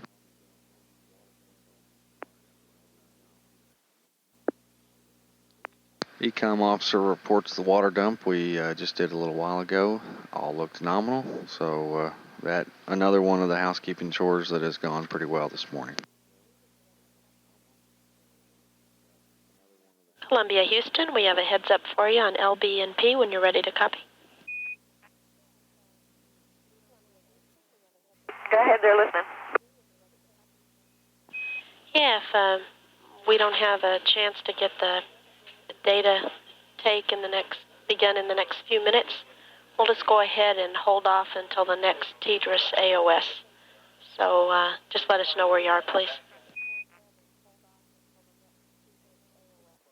Okay, copy, stand by.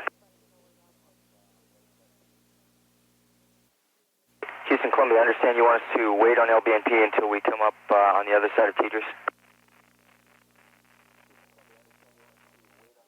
Dave, if we don't get some ECG downlink in the next minute or so, then we'll just go ahead and hold off until the next AOS. Okay, now you guys getting the OBS downlink at this time? Negative, Dave. Dave, we see both biomed switches off. Mission Control Houston, as Columbia passes out over the Atlantic Ocean, work is underway down on the middeck with Dave Lowe and Bonnie Dunbar in the experiment known as LBNP, or lower body negative pressure. It involves one of the astronauts, and Dave and Bonnie have volunteered as test subjects to don a flexible, collapsible device that fits around their lower body and allows the surgeons here on the ground to get data that will allow the medical folks to study how blood pools in the body, how the body's adaptation to space flight may work, and we hope offer some insight into the ability of humans to work in extended space flight conditions. Houston, you are go to continue with LBNP. We have telemetry in our back room, and we'll work in getting it shipped to the front room. We copy.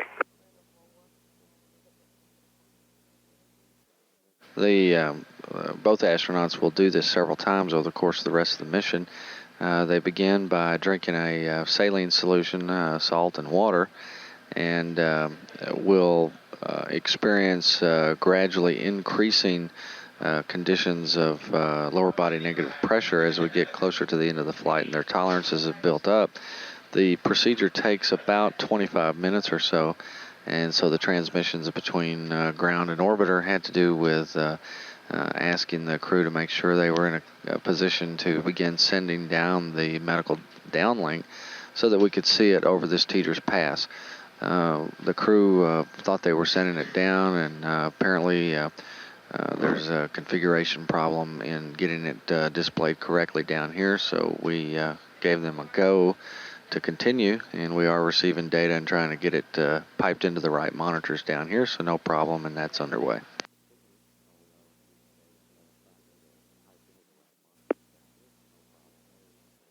It's Mission Control Houston at 5 days, 18 hours, 14 minutes. Mission elapsed time. Columbia passing out over Africa now. And we're taking some unscheduled television from the spacecraft. INCO Officer Jake Connor is zooming in on a celestial object that we've been able to acquire with one of the payload bay cameras. The conjecture is it could be one of the planets, perhaps Jupiter, which is very bright in the skies of Earth about this time of day. And this time of year. Columbia, Houston, we have some words for you on your supply water dump. Go ahead. Dan, we need you to terminate the supply water dump and maneuver back to minus ZLV prior to 1830 due to LDEF thermal constraints. Also, since we'll be LOS, we'd like you to note the MET of the maneuver. Okay. Okay, and that's the start of the maneuver before 1830? That's affirmed, Dan. Okay, thanks. Columbia now passing out over the Indian Ocean and looking back at the coast of Somalia as we're about to terminate a supply water dump. Also, we'll be doing that to allow us to maneuver to... a minute from LOS. See you on the west side, 1837. Okay, we're about to start the maneuver. Our dump is complete. Copy, Dan. Thanks. Once the dump is complete and the dump valve is closed, Dan Branstein will be maneuvering the orbiter back to a position that'll give LDEF some good cooling conditions for their thermal conditioning. Also, the surgeons reporting that the first run of the lower body negative pressure experiment with Bonnie Dunbar as a test subject is going well.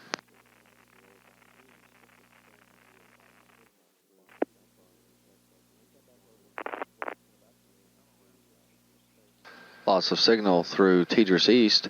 When we come back over Tidris West in about 10 minutes, we anticipate the good probability of taking some television from Columbia and perhaps getting some views of Australia. Those folks now in their summer months, and we hope to look down on them from the orbiter Columbia in about 9 minutes even. This is Mission Control Houston.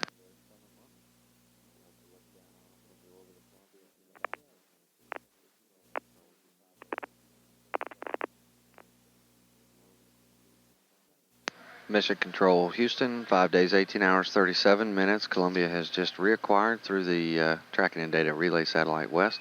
Columbia, Houston, we're back with you through Tidris. How do you read? Loud and clear. We're standing by to take some more payload bay camera views of the Earth as we pass over Australia on this REF. Houston, Columbia for LBMP. Go ahead, G. David. Yeah, Tammy, if you guys have OBS data, we're just about ready to start cranking down here. Dave, we have the data. Okay, in a couple minutes we're going to start our 10-minute control period. Understand? We'll be watching.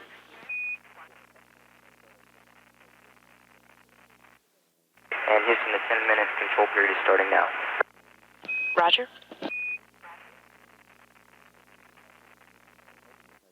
This is Mission Control Houston, 5 days, 18 hours, 41 minutes. Well, never mind. We're hoping to take some views of Australia.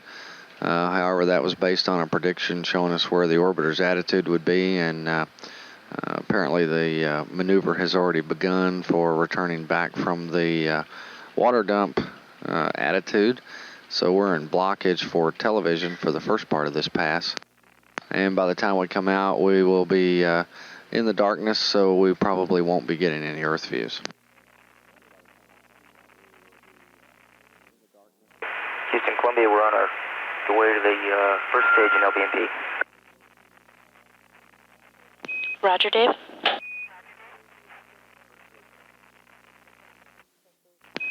Columbia, Houston, if you're done with Spec 60, we'd appreciate a resume. We need to put up some Timbus for post-water dump. Complete, thanks. Houston, LBMP is at the first stage. Dave, we copy LB&P at the first stage.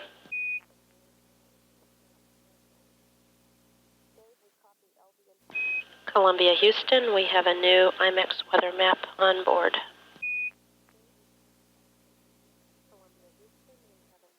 Okay, thanks. And Houston, we're at the second stage now. Dave, we copy second stage now.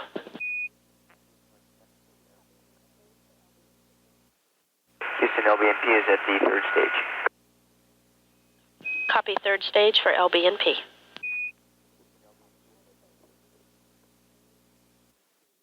Houston, Columbia, LBMP is at the fourth stage.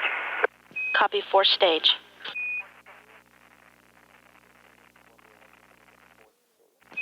Columbia, Houston, we have a short note for you on your Earth OBS opportunities.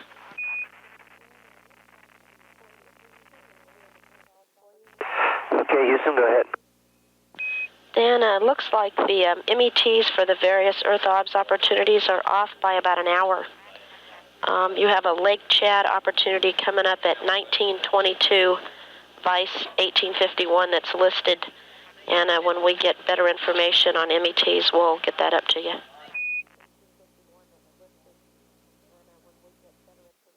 Okay, thank you. And Dan, that's 1952 for Lake Chad. Roger, 1952.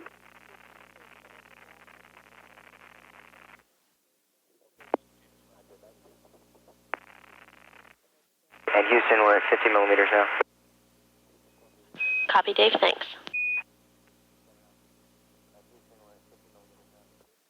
Houston, Columbia, we're back down at cabin altitude. Copy, Dave, thanks.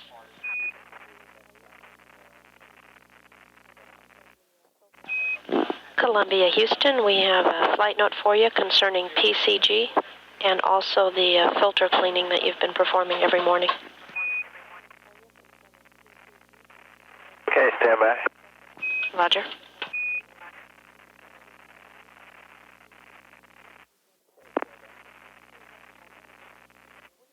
Okay, ready to copy. Okay, Wex, we've been noticing that as the cabin temperature increases, the temperature of PCG REM 2 increases. We'd like to know the temperature of REM 2, and also would like you to consider lowering the temperature of the cabin. Of course, we want you to remain comfortable, but if you can lower the cabin temperature slightly, probably be able to keep PCG2 in limits.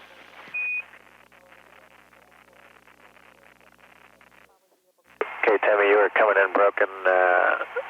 What I got was we're going to go check on the temperature of PCG number 2, and we'll tell you that here shortly, and the cabin temperature, and I'll tell you that shortly. 5.2 on REM 2. And Tammy, again, as usual each day, we're in the full cold position on the temperature. And spec 66 says cabin temperature 79 degrees and heat exchanger out temperature 58 degrees. And Okay, I guess Wex, we we did not copy. copy the relationship that you wanted us to attempt to maintain. You were coming in broken. Wex, just pointing out that there's a correlation between the cabin temp and the temperature of the REM. But if you're at full cool now, then that's the best we can do for PCG. Okay, we copy. And Wex, we had a question about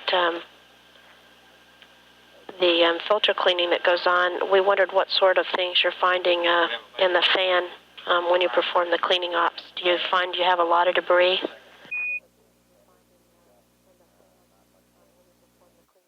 Okay, Tammy, we're not finding anything out of the ordinary. It's mostly standard dust, not much lint, and no debris, I guess. We copy, Wex.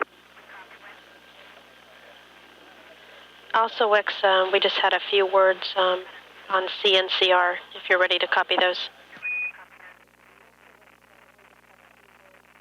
Ready to copy. Yeah, Wex, at a MET of 20 hours in your flight plan, you're to go to the CNCR remark, and we just want you to make sure you reference message 70 when you do the CNCR remark update. Also, we sent to you in the morning mail a remark table, and the second part of that table is to be used for package number 3.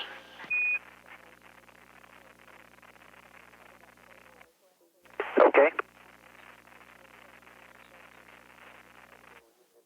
And Wex, just a slight correction. It's the entire table, page 4 message 70. Okay, we'll use the entire table, and we'll keep you advised how things are going. The schedule's a little tight today, so we may not hit everything right on the money, but we'll be working as close as we can. We understand. Thanks, Dan.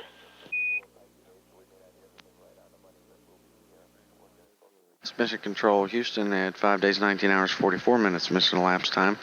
We believe we're going to get some unscheduled television from Columbia. We'll be taking a look at Africa as we pass over on this Orbit 93. Houston, Columbia with regard to LBNP. And we'll be turning the satellite around to accomplish that shortly.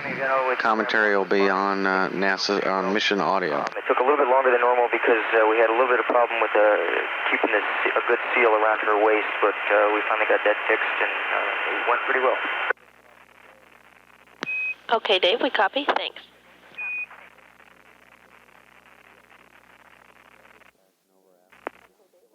It's Mission Control Houston at 5 days, 19 hours, 52 minutes. Columbia is passing over Africa now, over the heart of Africa, over the Congo, and we believe what we're looking down on is the Congo River.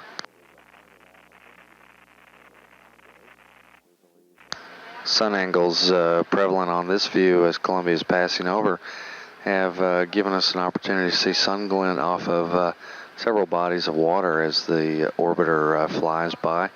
We saw a lake at the head of the river, and we're seeing some blooming on the surface now as we pass over, which is the sun reflecting off various bodies of water.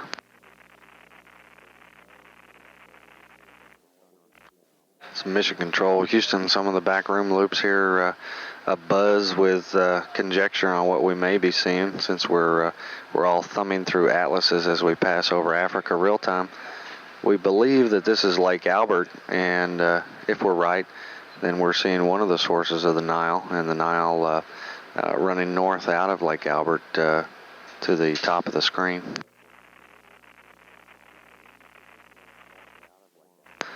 Our conjecture also is that this appears to be the Great Rift Valley, site of some of the more startling anthropological finds on planet Earth.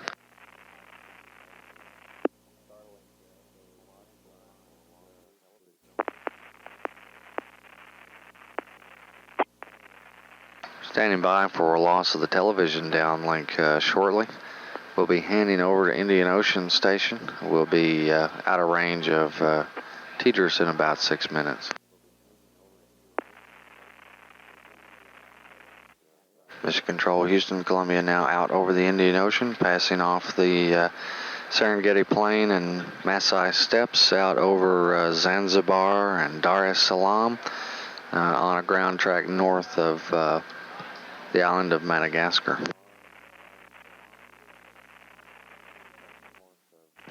Columbia, Houston, we're about 2 minutes from Tidris LOS.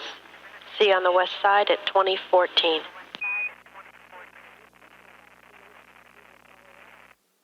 Okay.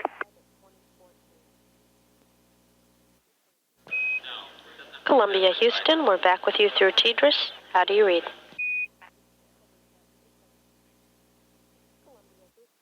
Loud and clear. And we've got you the same.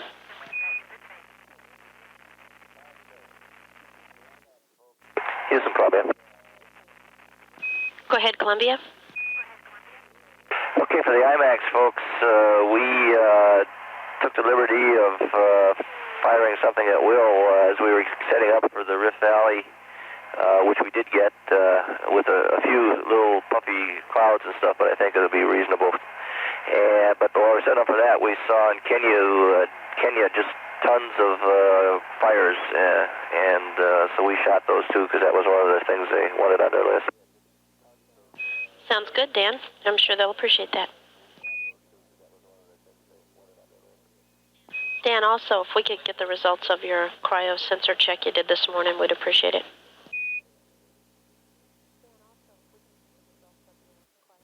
Stand by a second. Roger.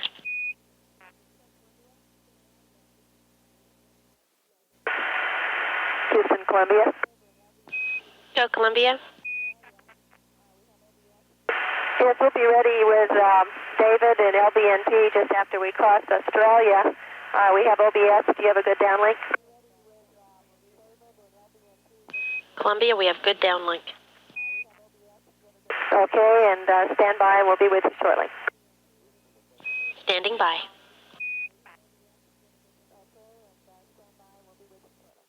And Houston, the sensor check was good.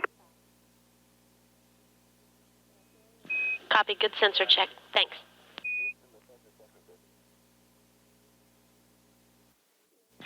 Columbia, Houston, we sent you a new orbiter state vector.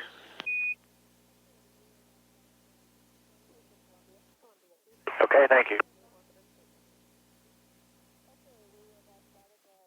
Houston, Columbia. Go ahead, Bonnie.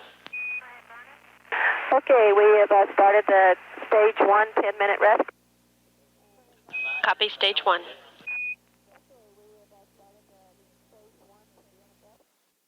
And Houston, that's the 10-minute rest period. We understand.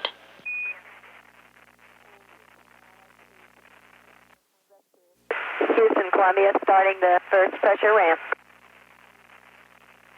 Copy. First ramp, Bonnie.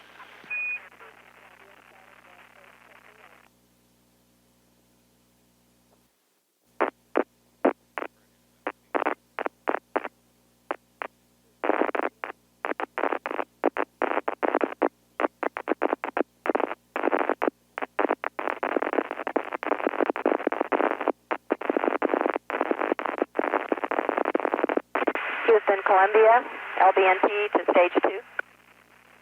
Copy. Stage 2 for LBNP. Houston, Columbia. Go ahead, Columbia.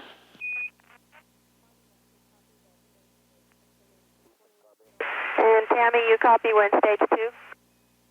Bonnie, yes, we copied stage 2, assuming 20 millimeters of mercury.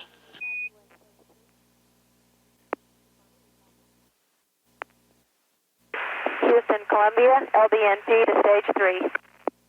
Bonnie, we copy.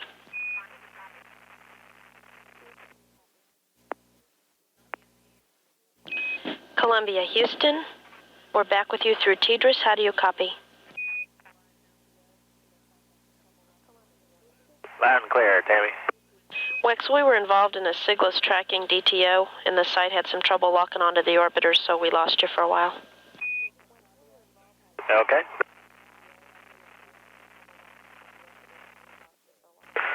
Houston, Columbia, proceeding to stage 5 on LBNP. Copy. Stage 5.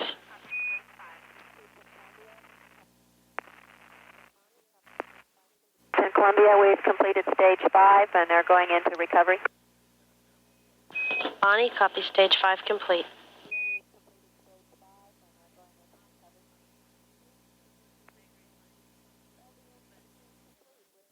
Houston, Columbia.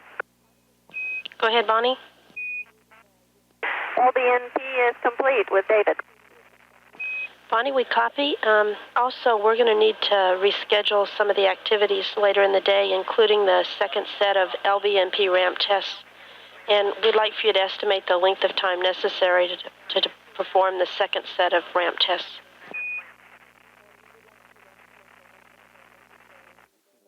Stand by. It's Mission Control Houston. This view coming to us live from Columbia as she begins another pass across the face of Africa here on orbit 94. The orbiter is now passing out over Nigeria. This pass will be somewhat south of the one we had about 90 minutes ago, where we got some... Go ahead, Bonnie. Stand by. That last pass, we got some good views of Lake Albert and the Great Rift Valley before Columbia passed out over the Indian Ocean. Houston, Columbia. Go ahead, Columbia. Okay, we got LBNP all set up. We probably will take about an hour a subject. I guess our plan was just to continue pressing on in sequence. In other words, do CNCR, give the subjects a little bit of a break, and then pick it up after we get done with that. Dan, stand by. I guess probably all the info we need is if there's a minimum time that they desire between the two LBNP runs. Dan, we're discussing all that right now. Stand by.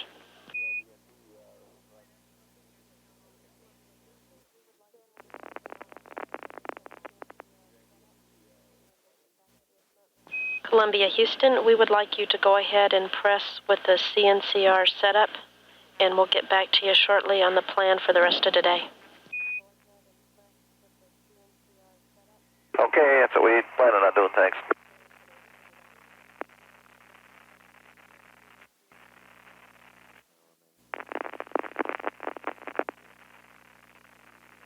It's Mission Control Houston with 4.5 minutes now remaining in this pass through orbit 94.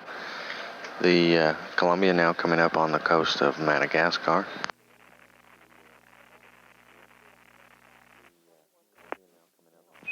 Columbia Houston, we're 2 minutes from TDRS LOS. See you on the west side at 2150, and hopefully we'll have a game plan for you for the rest of the day.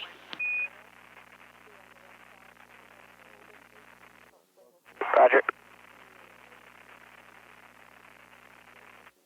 It's Mission Control Houston. We're close to loss of signal through TDRS East, and thus at the end of that downlink, as Columbia provided us some payload bay camera views on this latest pass over Africa.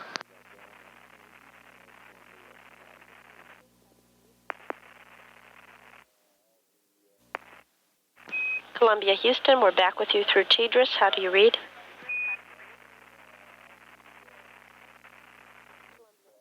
We got you loud and clear, Houston, and over Madagascar, all the late in the afternoon, late in the morning, early afternoon, cotton balls appeared, and it was no go for IMAX. Dan, we copy things, and we have some words for you on your activities scheduled for today.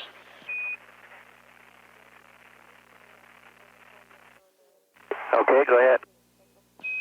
Dan, the first order of business is to get some real-time downlink of the CNCR activity. So we would like for you to hold off on proceeding with CNCR so that we can get real-time downlink beginning about 22:15 of the remark activity itself. Then we're working to reschedule LBNP and make sure that we can meet the real-time telemetry requirement for LBNP. How copy?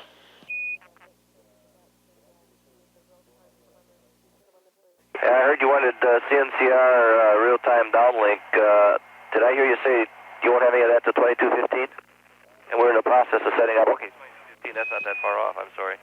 And we're setting up, so we ought to, I think, be ready for that. I'll check just a minute. Dan, again, we'll be ready to take remark, real-time TV downlink of the remark at 22:15. Okay, yeah, I copied that. I guess I didn't realize it was that late already, so, but they're setting up right now, and they'll be ready for that. Super.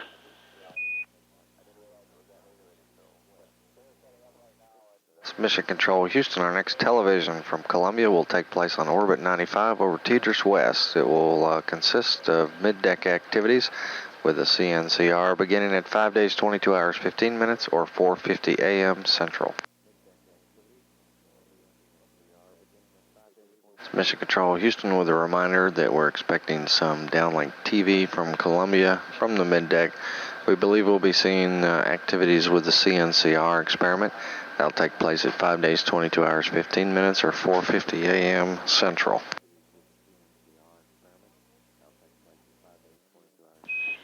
In Columbia, Houston, be advised we're preparing for CCTV downlink in about 2 minutes.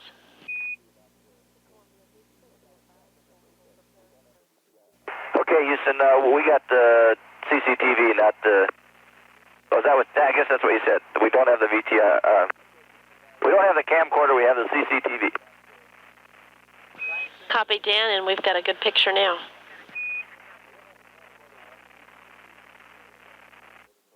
And Houston, Columbia, as you can see, G. David and Marcia are hard at work at CNCR, and this is rather time critical to get this done properly, so their plan is to not say anything during the activities, and at a later opportunity, David will kind of give you an update of what was happening and who's done all the legwork to prepare these experiments and the like. Okay, Dan, we'll just enjoy the view.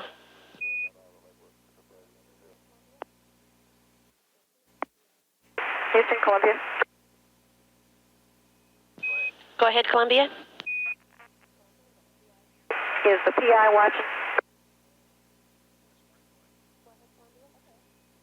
Columbia, the PI for CNCR is watching. Okay. Jim, the bread mold looks like it's made 4 even bands, and on the past 2 days, almost all of them have gone damp. It looks like the growth is about 2/3 of the way down the tube on almost all of the white ones. We're going to take some photographs, and then if you have nothing else, we'll go on to the red package. Marcia, we copy. Thank you.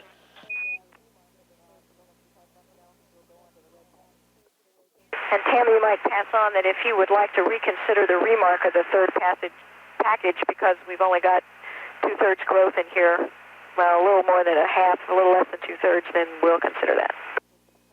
Stand by, Marcia. We'll check.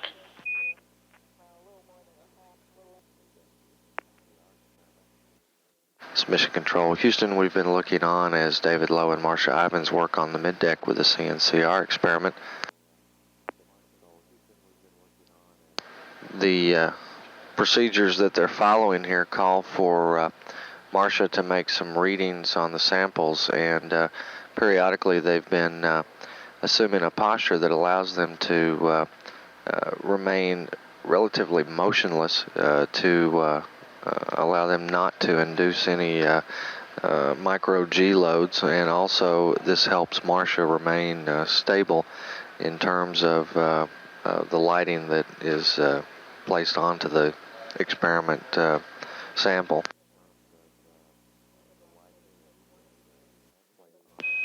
Columbia, Houston, we have a request for Marcia. We would like her to take one of the tubes with the dampened feature and hold it up close to the television so that we can take a look, and also let us know which tube that is. And we need to do that shortly because we're going to lose our KU coverage.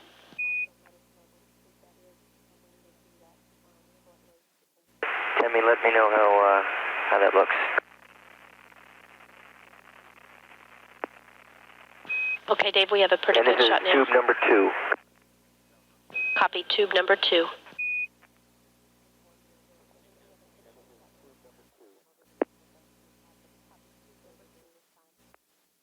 In Columbia, we're adjusting the camera now on the ground in order to get the best view possible.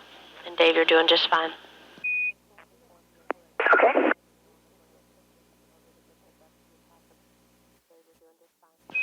In Columbia, the PI has the data he needs, and he appreciates the effort. Thanks.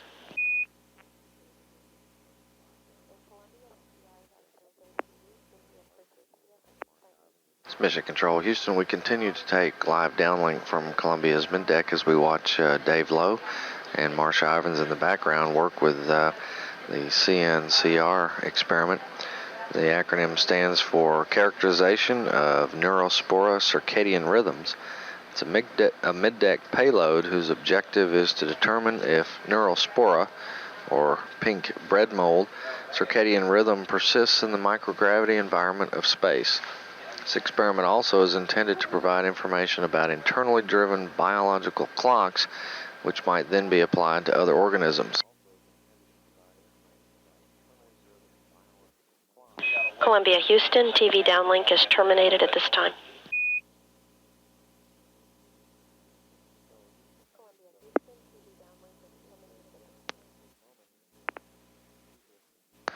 It's Mission Control Houston. We've ceased the downlink for the moment here on TDRS West, orbit 95. We've handed over to TDRS East. In about 16 minutes, we hope to be able to take some more television from the middeck, and we'll let you know how that develops. About 35 minutes remaining in this pass across the tracking and data relay satellite. Columbia has just passed over northern Mexico and southern tip of Florida, now out over the mid-Atlantic Ocean. 5 days, 22 hours, 44 minutes. This is Mission Control Houston.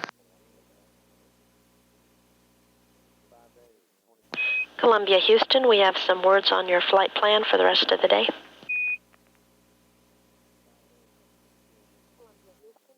Stand by. Roger.